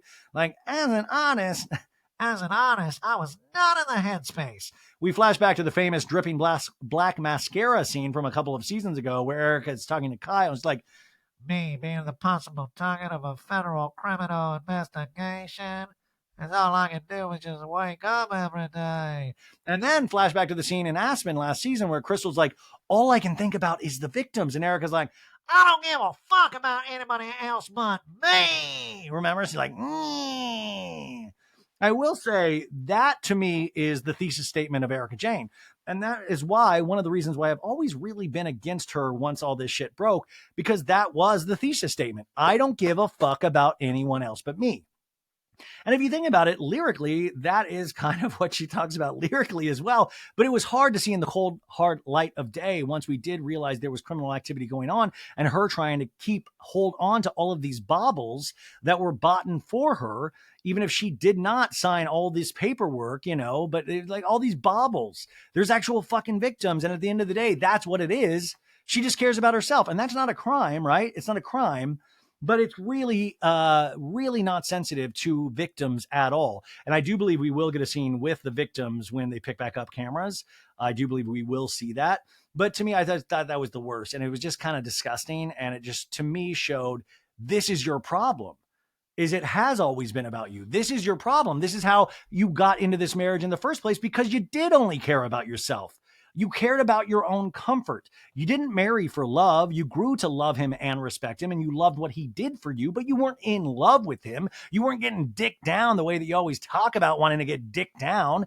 You did it because he provided you with a lifestyle that you loved, because you love yourself. And you think you deserve all of that. Once again, not a crime. It just was disgusting to hear out loud. And then, of course, at the last reunion, Erica and Andy going, I wanted to forget all of it. I was numbing the pain. Erica in a talking head says, it's nice to share good news for once instead of calling up and feeling like you're never going to believe what happened again. And I plan on having a lot more good news. I'm Erica Jane. Now Erica to her mom goes, I want to extend an invitation to you for opening night. And Renee's like, well, I was wondering if you were ever going to let me come. And she's like, oh, God, Mom. But she did complain a couple episodes ago about her mom just showing up to her events, like the Broadway. Also, Renee, don't worry. I hear there are plenty of tickets, so you'll be able to go. Remember, this will all lead up to a 2-part docuseries called Bet It All on Blonde that Bravo is doing. Renee goes, we know you have talent, but perseverance is another situation. You really needed this, Erica Jane, and you deserve it. Now, listen, is Clyde going to be doing your hair? We're not there yet, Mom, but possibly. So what? Are you giving your selects now for the creatives? And Renee's like, no, and, we laugh. Oh, we're on top again. But like I said last week, really, all you have to do is kind of be oblivious, keep your head down, and just keep going. That's what you do. You will ride things out. Sandoval will ride things out. Like, Sandoval is kind of following in certain ways an Erica Jane playbook in certain ways of just keeping going, and some people would be like, well, that's admirable. And it's like, not really. They're getting paid for it. It wasn't like, they're doing these seasons for free to get people used to them and out there. No, they are getting a paycheck for this. So they need to do it. But there is this thing where eventually for audiences, it's not like we get worn down, but we just forget. And they're like, okay. And Erica is being the most palatable version of Erica Jane that we've potentially ever seen. So that is something. Like I even say, like there are a couple moments this episode where I'm like, oh, I like Erica in this scene. I like Erica right here. I like Erica right here. So I'm not oblivious. I'm not oblivious to the fact that this is a more palatable version that you can kind of, okay. I want to see what's happening.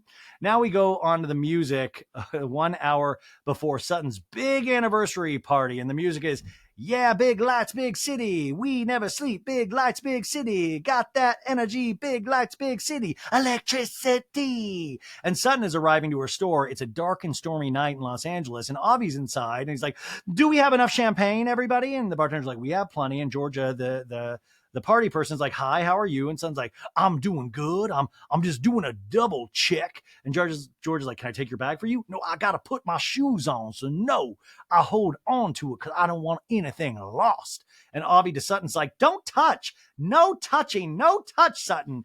And Sutton's checking the wreath of roses on the wall surrounding her brand logo. I will say, I met Avi in Vegas at that Jeff Lewis party, and he has lost a lot of weight.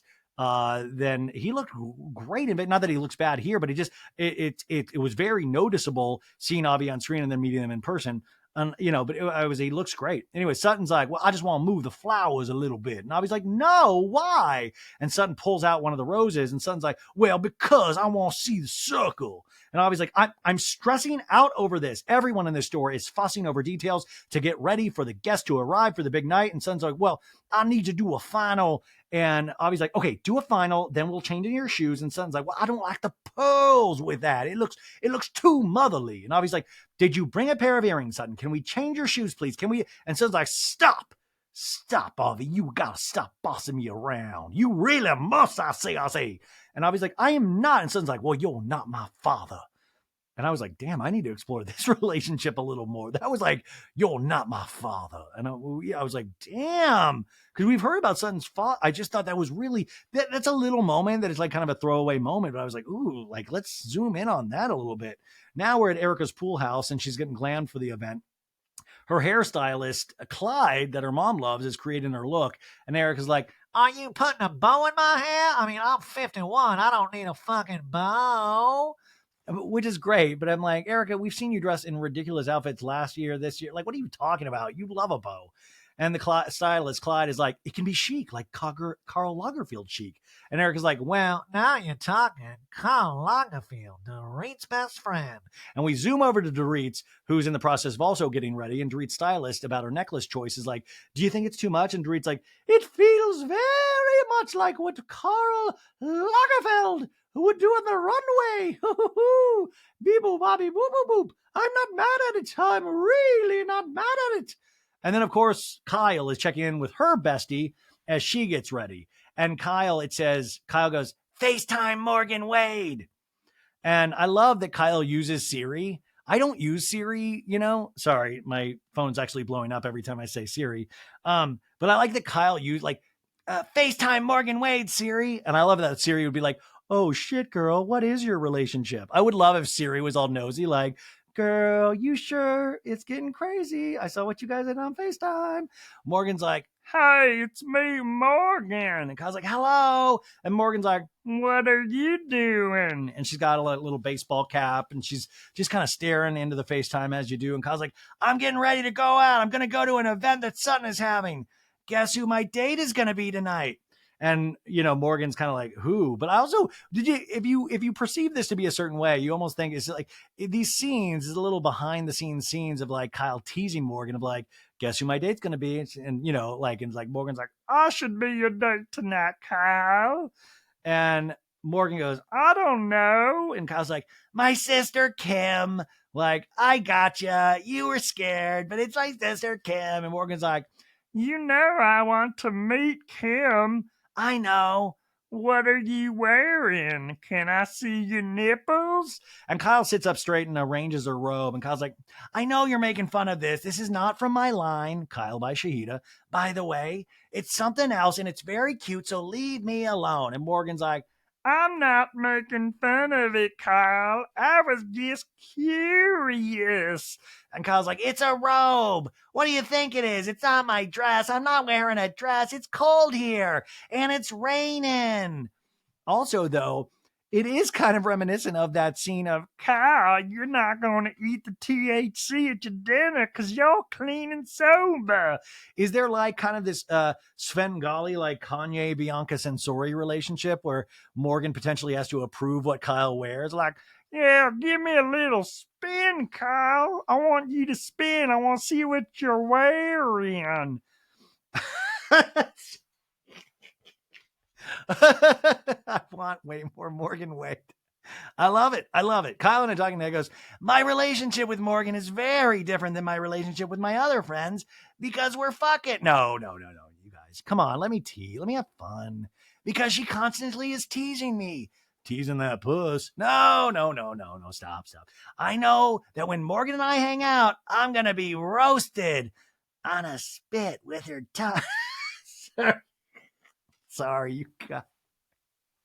Oh, so dumb. Anyways, Kyle's like, I'm not looking forward to tonight at Sutton's event because I haven't, well, we had this huge fight the other night. Well, I told you a piece of it.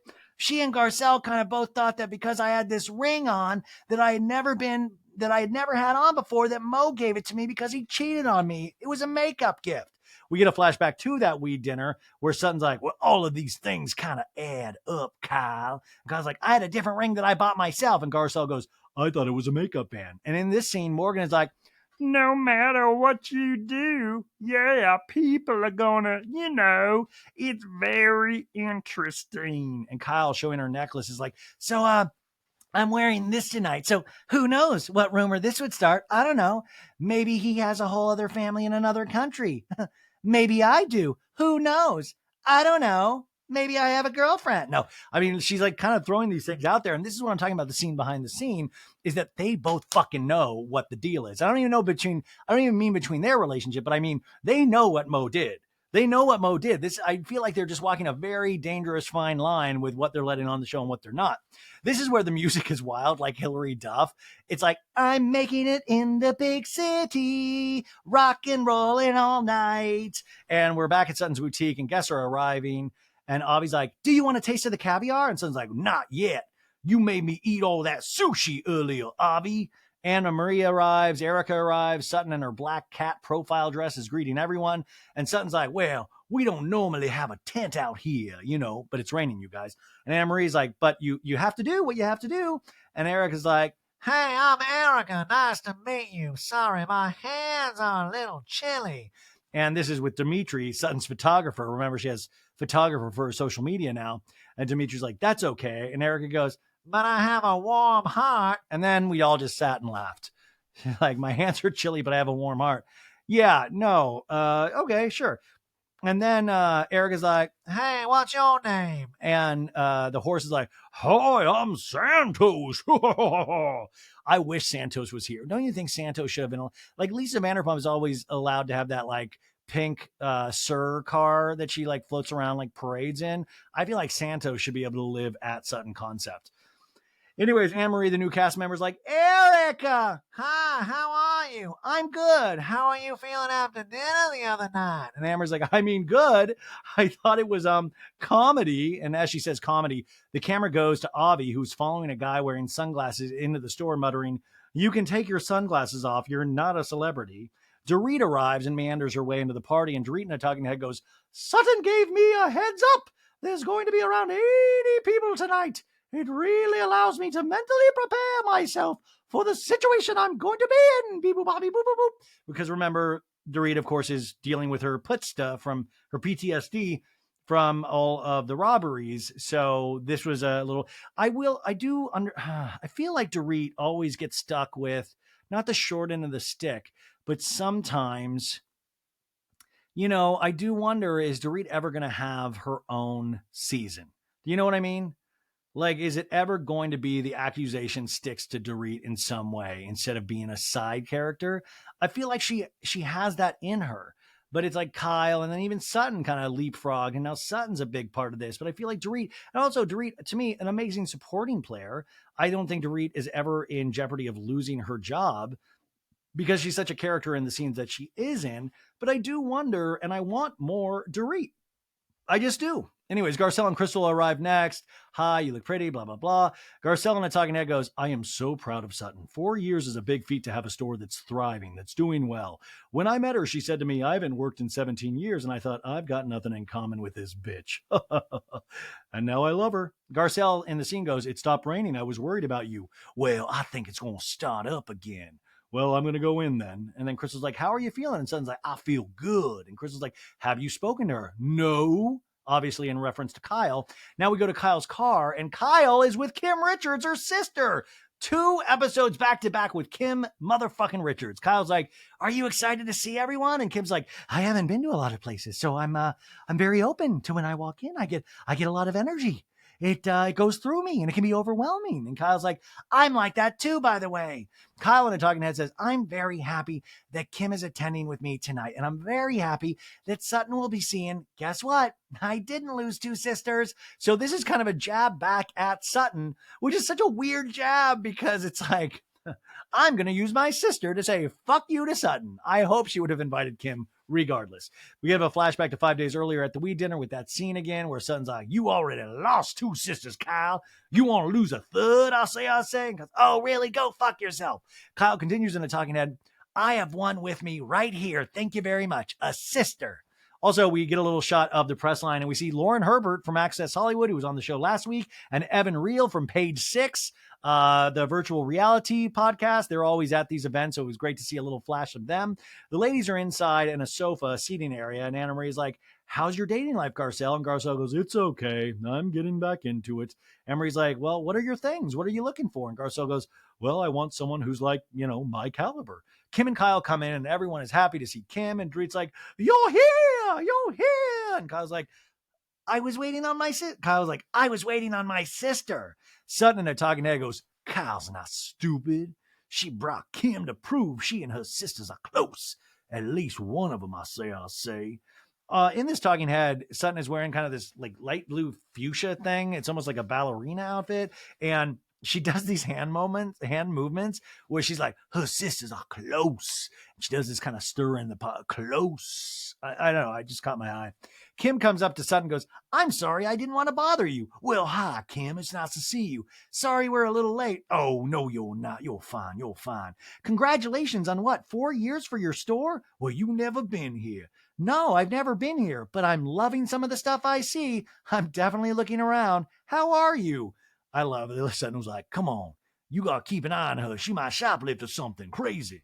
Sutton's like, I'm good. I've been busy, Kim. Huh? I said busy. Oh, sure. Working, working. Kyle walks up and Sutton's like, hey, how are you? And Kyle fake kisses her. Congrats. Well, yeah, Kimberly Brooks. Kimberly's an artist, and Kimberly is there now. And she's like, yeah, I'm a painter. And Kim smiles and scrunches up her face and goes, so am I now. Sutton just looks and Kim's like, no, it's a joke. You're a real artist. I color on the walls. And Kyle's like, she does color on the walls. And they again show us Kim's coloring artwork from last episode, where she let us know that she just during the pandemic started coloring on the walls. And I've got to tell you, I like the artwork. Juliana put in the notes that she doesn't like the artwork, but that's what art is supposed to do. It's supposed to pull up really vivid feelings, emotions. Do you like it? Don't you? And that just shows you art can be divisive.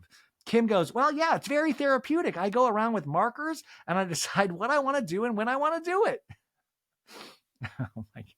It's amazing, but at the same time, it's just amazing any way you look at it. That's amazing. Sutton in the talking head goes, well, if crickets could have started chirping in this moment with Kyle, that's how awkward this is. Kyle in the talking head goes, am I comfortable right now? No, I am not. Sutton in the talking head imitates crickets, but she's kind of weird. She's like, I don't know. Anyways, Kyle in the talking head goes, but I'm here. I showed up. And Kyle's like, okay, well, I'm going to go sit back down. Sutton takes the floor with a microphone. Hey, okay. Oh, this thing on? Yeah. Tip your waiters. Oh, no. She goes, 4 years. No, she doesn't do that. She goes, good evening. I say, I'm just going to get your attention for a quick second. I want to thank you all for coming out tonight for my 4th anniversary for my store, for Sutton. And people whoop and clap. And she said, I've especially loved having my girlfriends here with me. And the camera cuts to Dorit, and she gives like this exaggerated face, mouthing the words, oh, thank you. Let me see here. A lot of labels get thrown around on women, and hopefully not women throwing labels out on women. But tonight, I love labels. And I think the people in the audience were trying to piece that all together. And then like 2 seconds after, there's like light laughter, like, oh, and she's like, I'm thinking about my speech. What if I did something with labels, label, cause we're a label, but then labels, a lot of people label themselves. I can picture Sutton with a big, well, let me fire up this big joint, this big doobie. And just think about what labels are. It's crazy, labels. Because we also label ourselves. Yeah, label. You're on to something, son. You're on to something here. They're going to love it. Dorit whispers to Erica, I'm so confused. And Erica's like, Yeah, just keep smiling. Erica in a talking head goes, Yeah, I don't think Sutton's giving the most eloquent speech right now. oh, really? Well, I think your songs suck. No, no, no, no. But you know what I'm saying? But anyways, what she was kind of saying, women not throwing labels out on women, drunk, liar, in denial, blah, blah, blah, those kind of labels that women do to women. But nobody's getting it. I think it could have been clarified a little bit. And also, probably nervous. Probably, I mean, it's kind of like Raquel when she learned to give a toast a couple seasons ago in Vanderpump Rules. I'm like, I can't even give a fucking toast. Sutton continues, well, I'm the worst speaker there could possibly be. And Eric in a talking head goes, Now look, you can't check all the boxes. and Sutton goes, well, I will say that, I'm proud of myself. And thank you for being here tonight. Y'all go back to drinking. And everyone laughs. And Avi's like, would you like a water? And she's like, I would like a water, Avi. And now I can have my cocktail. Sutton to Kyle goes, yeah, I'm going to make a drink now if that's okay with you. It's my first one of the day. Kind of pointing out like, I ain't been drinking all day, Kyle, no matter what you try to put on me. Sutton goes, I'm just going to get permission from Mom. And Sutton walks away and Kyle whips her head to look at Kim, who says, the mom?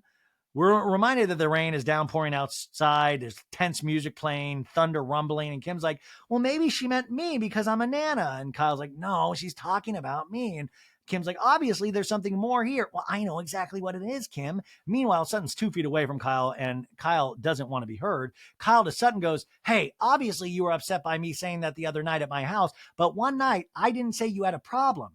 I said I just didn't know if you were acting out because you had 1 or 5. I didn't know, but I didn't say you had a problem. That's very different. And Son's like, okay, I guess, okay. And Kyle's like, I mean, I can tell you I had way too many at Garcelle's birthday party. That's not like a thing. We flash back to Garcelle's birthday party last year where Sutton to Diana Jenkins, I am Diana Jenkins. Sutton goes, you're a soulless person, Diana Jenkins. And Kyle's like, Sutton, you can't say that. No, you cannot say someone is a soulless person. And she grabs Sutton's arm. Remember that?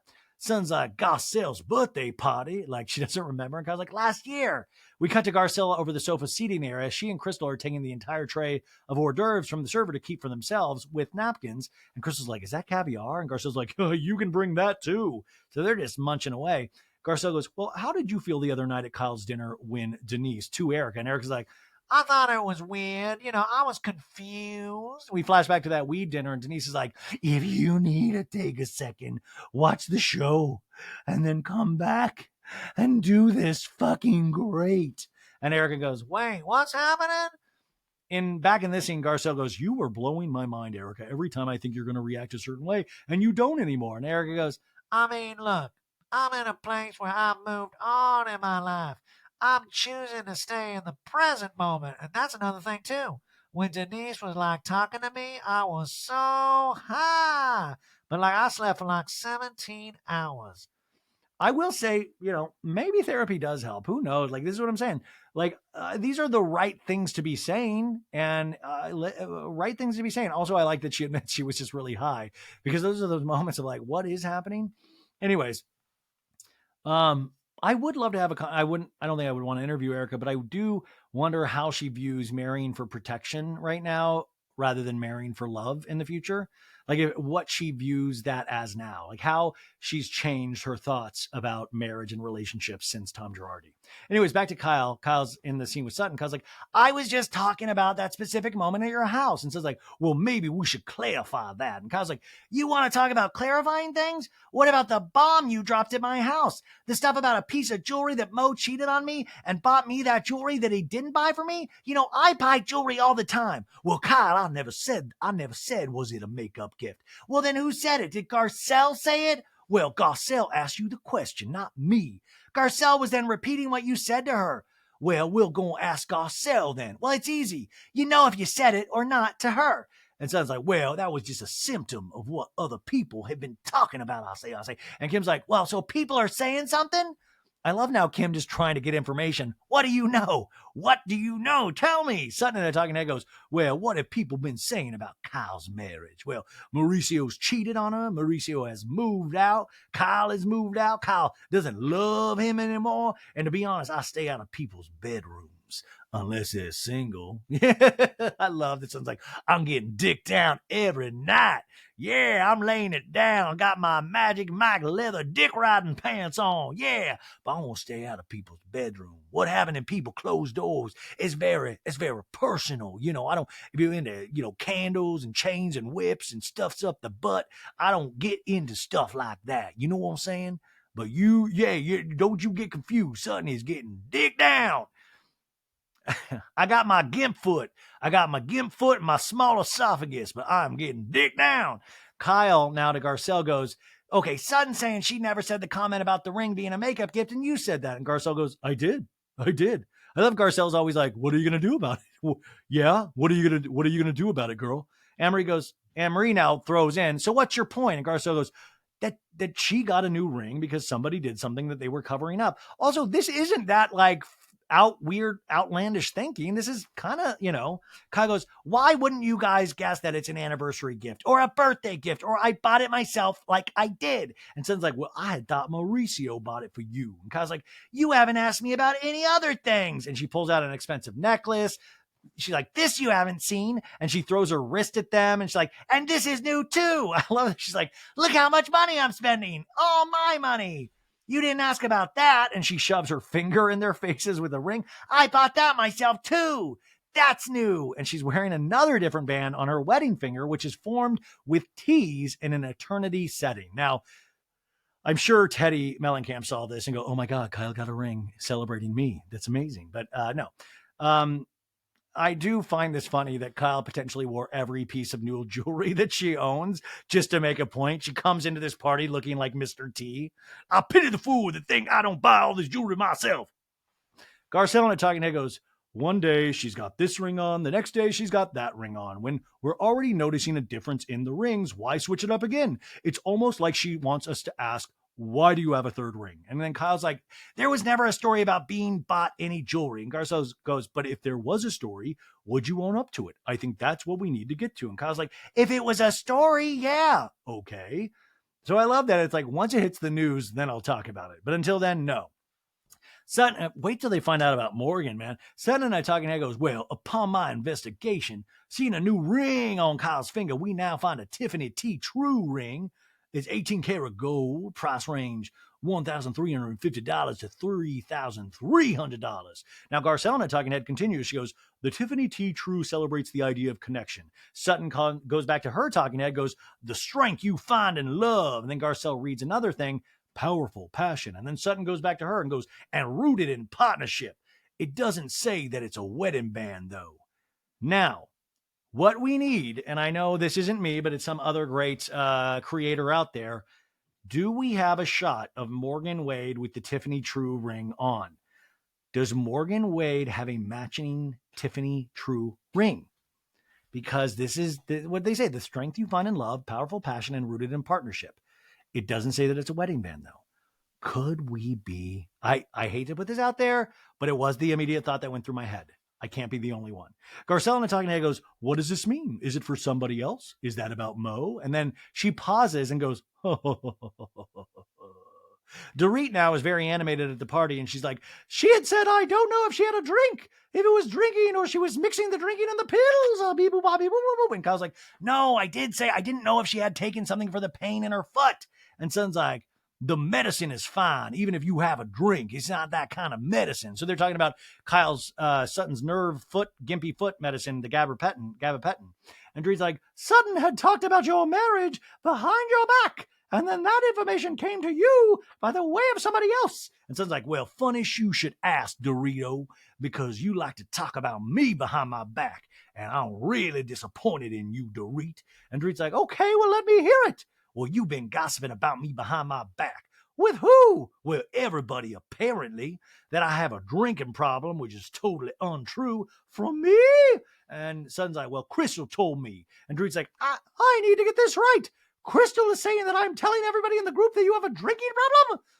Which, by the way, you did. You had a we saw it. You're going to see it again in a second. Son's like, well, that you've been talking about. By the way, through all these conversations, we see a shot of Kim Richards, and Kim Richards is what we call an active listener in acting. She's like taking everything in, and she'll like have an expression for everything that's being said. Like she's nodding her head, smiling, not smiling, very animated, active listening. And Dorit walks over to Crystal. So you're like, oh my God, it's going to be this is going to be explosive. Dorit goes, Crystal, Kyle and I were at Kyle's house. We get a flashback to Kyle's house where Dorit does say, I would not be surprised if she pours a little vodka in her coffee in the morning. And we're back in this scene, and Sutton's like, that's an accusation that's very dangerous. And Dorit's like, well, I'm going to figure this out with Crystal. And Garcelle goes, you are. And Dorit's like, well, yeah. All this time, Crystal and Erica have been hanging closely on the sofa. They're talking. And Dorit in a talking head goes, Crystal hardly ever speaks up in this group. We rarely hear her thoughts or opinions. But now, suddenly she's decided to be the carrier pigeon for Sutton. And she like does this clap like and Kyle goes, I would like to fix things with you because I care about you, Sutton. Well, me too. But the denial part really, really hurt me, and I know that I have to deal with that later. We flash back to 2 weeks earlier where Sutton's going, it seems like you're in denial about something. And Dorit's like, but in denial of what? And Sutton's like, well, that's the question. My name is Fancy Drew. Fancy Drew, and we got a case of what is Kyle in denial about.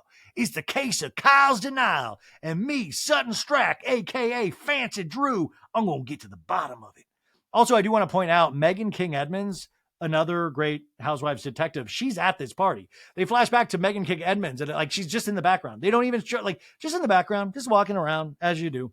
Sutton goes, well, I'm sorry about that denial comment, Kyle. Well, I appreciate that, and I apologize. Well, and I'm a forgiving person. As long as you're honest with me, I can always move on. And Kyle's like, and I apologize for anything that hurt you that night. Well, I apologize, Kyle, because I went jugular.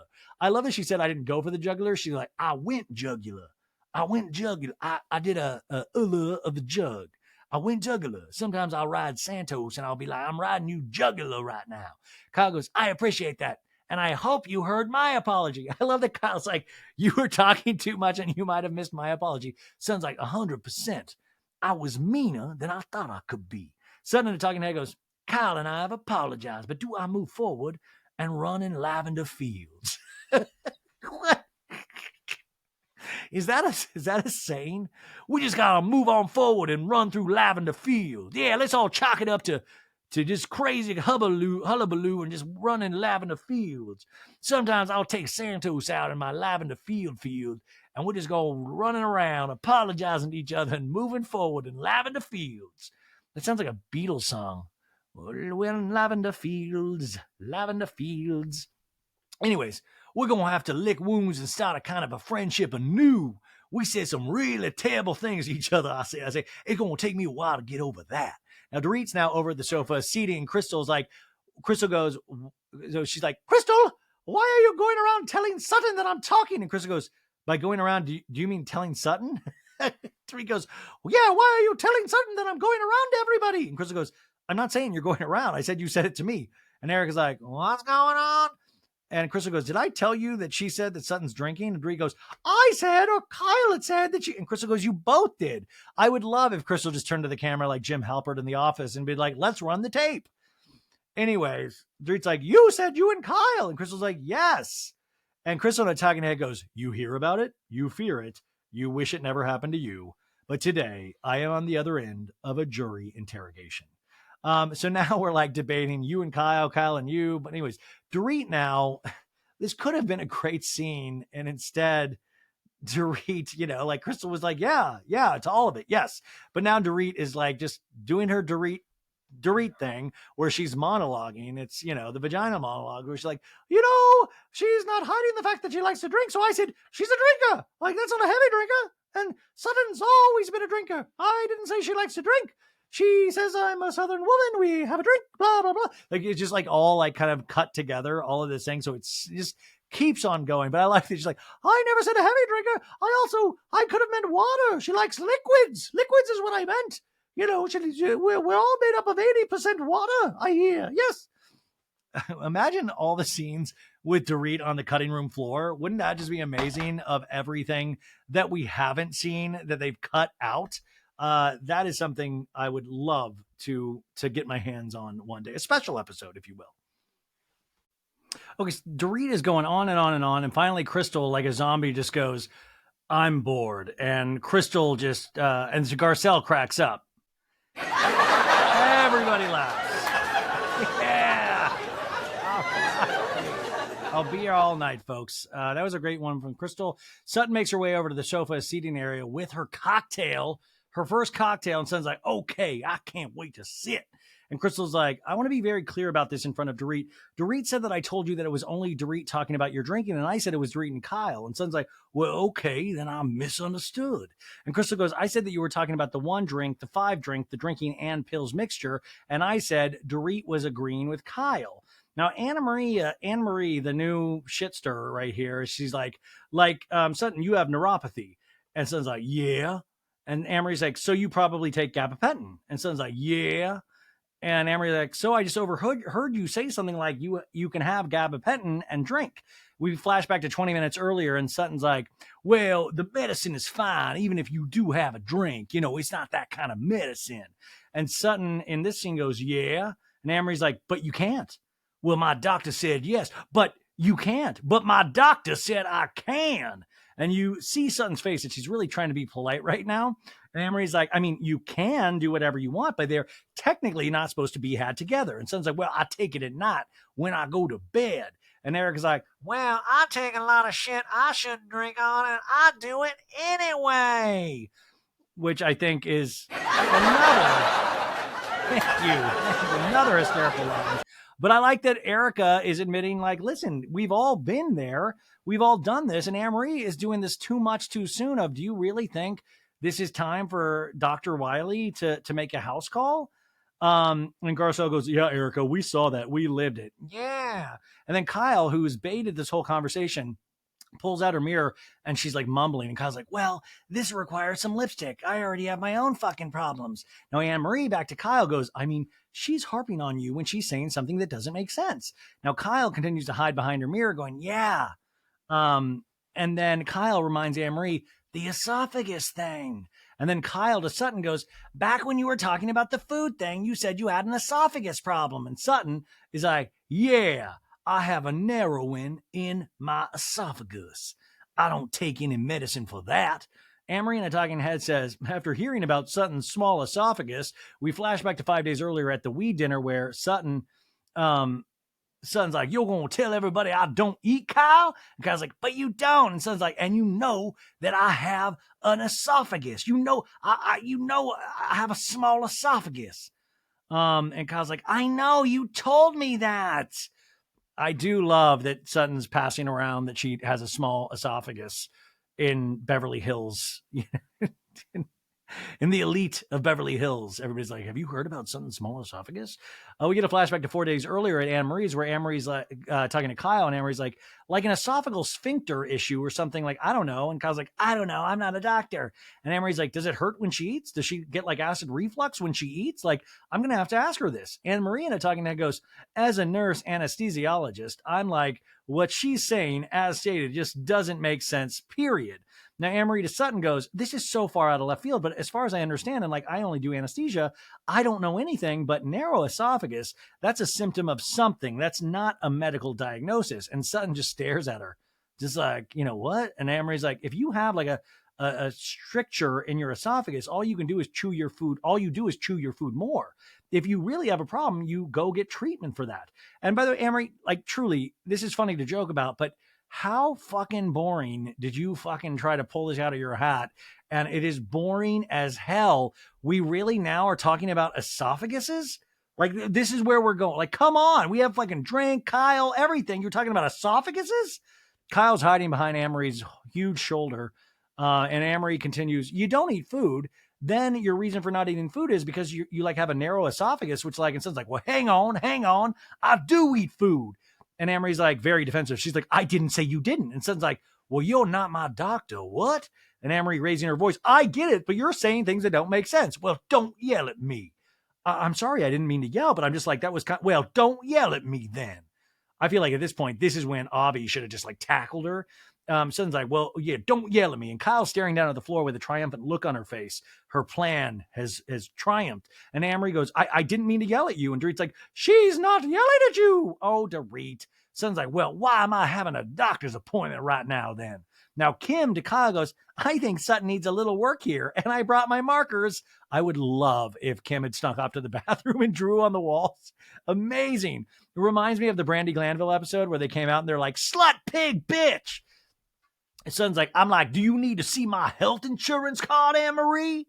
Anne-Marie, not knowing when to stop, goes, but is it something like you get treatment for? No, my brother got his stretched out. I chose not to do that. Now, wait, what? You can get your esophagus stretched out? This is now getting so bizarre. A life-saving mission of getting your esophagus stretched. I'm sure this is a very real issue, and I'm probably getting mail about this. Like, how dare you? We have a whole family that gets their esophagus stretched out every December. How dare you? And Erica goes, oh my God, is that a thing? And Son's like, yeah. And Crystal's laughing. And Erica goes, I said, just get a blowjob and get your esophagus stretched out. Yeah. Erica killing it. I'll be here all night. Blow J. And Garcelle's like, oh, blowjob, get yours up. And Sutton rolls her eyes and looks at the ceiling like, I can't believe I'm dealing with these morons.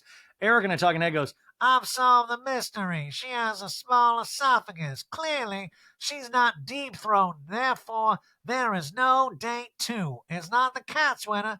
It's not the kooky behavior. It's the esophagus. I like that Eric and Jane was like, I dated a man that stretched out my esophagus from a size 2 to a size 12. I'm Erica J. My throat's getting digged down. And Sutton's like, are we good, doctor? And Amory's like, yes. Well, okay then. And Amory's like, that was so condescending, you know? And Kyle, again, hiding behind Amory's shoulder, purses her lips and makes her own face of, yeah. And Sutton just stares, stunned. And Amory's like, I'm just telling you what you said does not medically make sense. And Sutton's like, well, it works for me. And Amory's like, do you? That's totally fine. Well, I appreciate that. And Amory looks at Kyle and whispers, that makes no sense. And Garcelle is looking at Sutton like she is in torture, watching how Sutton's handling this by herself. And Sutton in a talking head goes, I just met Anne-Marie. She's basically a stranger. I don't even know her last name. Who are you? I say, she needs to buy something at least. Yeah, come on, buy something from Sutton Concept. Keep this place in business. Keep Avi with food on the table. I just got back from meeting Henry Winkler at his book signing. What an amazing, lovely man. Woo! What a good guy. What a nice man. Oh, that was special.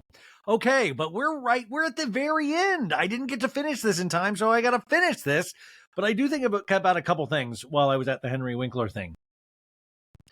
You know, for all the empathy that I do have for Kyle, you know, it is funny that Kyle's right next to Anne-Marie that whole time where we were talking about Sutton's small esophagus, which I think is, if you're going to have an esophagus, you want it to be small. These large esophaguses, they're good for nothing. They're good for nothing. Give me a small esophagus any day of the week. But Kyle is almost having the new person do their bidding. And you can see in that scene her looking at Anne-Marie and kind of like, you know, like behind her, just like watching her, you know, kind of run into gunfire with Sutton. It's all so silly. So, yeah, Sutton had just said, you know, she needs to buy something at least. And Erica is like, okay. And Sutton goes, well, so now we're going to get a little more lighthearted. I'm having my first cocktail of the day. I'm trying to relax. Do we really think this is Sutton's first cocktail of the day? That's my other question, because she keeps saying first cocktail of the day. And I feel like, you know, I guess we got to believe her, but she keeps saying, and I know she's trying to make a point. And Crystal goes, hey, I'm on number 2 here. And Sutton's like, I know, but this has been a big deal for me. I say. And Sutton shouts, look at all these people. Look at all these people with Sutton Concept. And Kyle's like, you should be proud of your store for 4 years. Cheers. Erica in a talking head goes, the fact that Sutton is a business owner and is ambitious and has her own thing going is really admirable because she doesn't have to. And Dorit in a talking head's like, my hat goes up to Sutton. I'm proud of her. I'm excited for her. Back to Erica's talking head. Yeah, she can stay at home like everybody else in Bel Air and, lay around in their caftan and drink martinis. Is that like a little dig at Kathy Hilton there? What I mean, but also that was the life that Erica was potentially kind of pursuing in a certain way, if you put the music career aside. And then Kyle in a talking head goes, I ended up closing my store in Beverly Hills because the rent was so astronomical. So the fact it's still going for 4 years, it's a good thing. A very good thing. And she kind of laughs. I will say these are all sort of nice, but sort of kind of like, yeah, we support women, kind of. And Sutton then goes in the scene, well, wait, though, I do have this to state. Now that Christian, who's her ex, is moving to England, it's just me, I say, for real. I'm really scared, y'all. And Erica's like, Yeah, you should be. I mean, when you start living your own life completely, you do blossom. You will feel free in a different way. And, he's not going to be around the corner. I love Erica now. Erica's giving advice on blossoming, like a butterfly. Also, at this point, I would actually much rather see Sutton do a Las Vegas residency. Sutton and Santos live in Margaritaville. I say, I'm gonna have Avi. I'm gonna have Santos with his little beautiful big old horse eyes. Gonna have the cast of Magic Mike, and at the Sutton Vegas residency, everybody is gonna get humped on. You don't even need to wear pants. No pants at the Sunstrike Vegas residency. In a talking head, Sutton goes, well, after my divorce, I've had to grow up, but I always kind of knew, I say, in the corner of my eye that he was there, and now that's gone. It's the end of a fairy tale. Now, I'm just now seeing that I'm not just this housewife, that I'm this woman. I'm succeeding in multiple ways, and I should be proud of myself. And I am proud of myself, I say. Where was Jennifer Tilly, by the way? That's like one of her BFFs. And I will say, I do love it's like this is the end of a fairy tale. I mean, you were already divorced. I mean, a lot of people would say that would potentially be the end of the fairy tale, but I guess maybe it's just the closeness. Maybe is she meaning like the final nail, like he was always there. But I mean, were they still doing the hippity dippity? Was she like, oh, Christian, I'm lonely. You just around the corner. Could I come over for a cup of sugar? You know what I'm saying? My small esophagus wants to come over and say howdy do. Anyways, the lady in the evening taking pictures in one of those nice photo booths. You know those photo booths that make you look really fancy? I've never gotten a picture taken in one of those nice fancy photo booths. And then we have later this season on The Real Housewives of Beverly Hills, it's the mid-season trailer. We see the ladies in a Sprinter van popping champagne, hooting and hollering, having a decadent outdoor lunch with a lot of drinking and tongue. And Kyle's like, would you ever date another woman? And Dorit almost chokes on her wine like, what? Kyle, what are you saying? I love that Kyle is getting feedback on potentially dating another woman. So it means it's on Kyle's mind. And then Garcelle in a scene goes, okay, you brought it up. Let's talk about sex to Jade and Jax, her sons. And then we have SoFi Stadium, you guys, and Kyle announcing, please welcome Erica Jane. Now, SoFi Stadium is a huge stadium that just got built in Los Angeles. They actually just, I think it just got announced today that they're hosting the 2027 Super Bowl, I think. Anyways, Erica Jane walks out. This is the season finale. It was the season finale until they picked up cameras again for Mauricio. And it's where Erica does her big, like, I'm going to Vegas kind of show. I can't believe they got SoFi Stadium, though. I'm really shocked. I wonder how that deal worked. Anyways, Erica walks out in a white robe with a hood like she's ready for a boxing match. And Erica performs her Vegas act in a stadium with a very small crowd in the infield. And someone with blonde hair falls down. It could potentially be Erica. We see it from the back. And Dorit screams, oh my God. And then we see that the ladies jet off to Spain. And Dorit goes, Viva España! And then Kyle in Spanish says, where is Hermes? And then we see a scene where a woman's like, just to warn you. And Kyle goes, it's haunted. And the woman goes, don't be worried at all. And Erica goes, we're gonna die. And then we see a scene of Anne Marie going, Thank God that I'm not lonely and I'm not insecure. And Garcelle goes, damn. And then Sutton goes, who's lonely and insecure?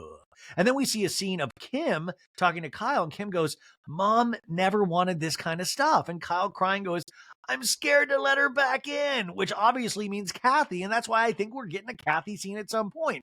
Then we see a scene with Erica in Spain going, she's like at the water. She's talking to the lady, and she's like, I'm here to let go of all the hurt many of you have contributed to. There's no better sign when somebody says they're willing to get rid of the hurt and then then blames everybody else there. Like, girl, why don't you just apologize and move on?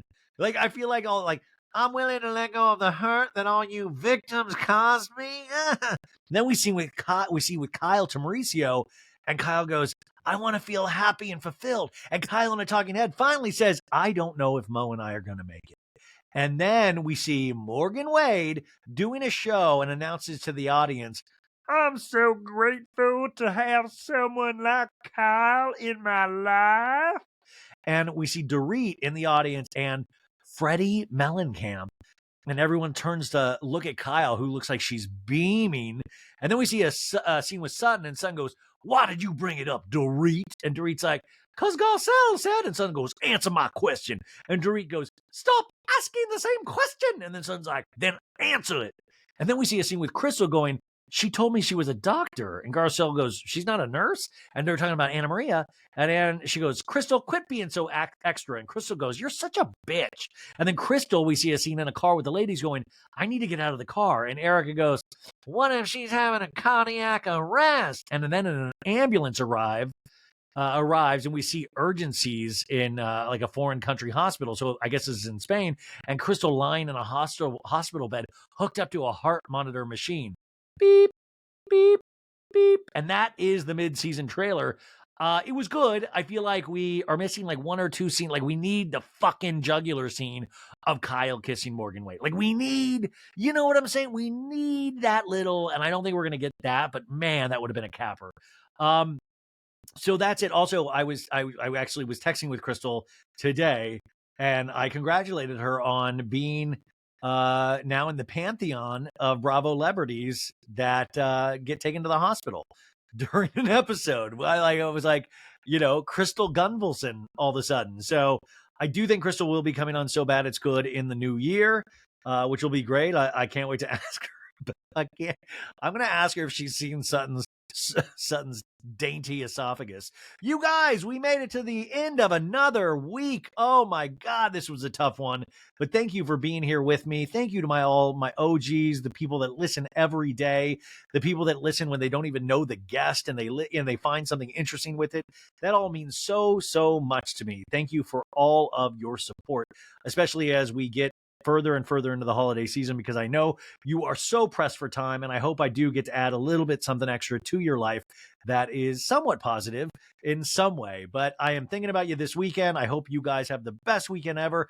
We always say, eat something good, drink something great, tell people that you love them, hang out with your family, your friends, check in with yourself, go on a walk if you want to get some exercise, read a book, turn the TV off, and then turn the TV right back on, listen to an album, listen to a full album, teach your kids about good music, and then we will see you bright and early on Monday morning for an all-new pop culture roundup. Thank you to my Patreon baddies, and we will see you very soon. Oh, also, once again, thank you to Juliana Carroza for taking these amazing notes, staying up so late to do them, and that's it. Bye, guys.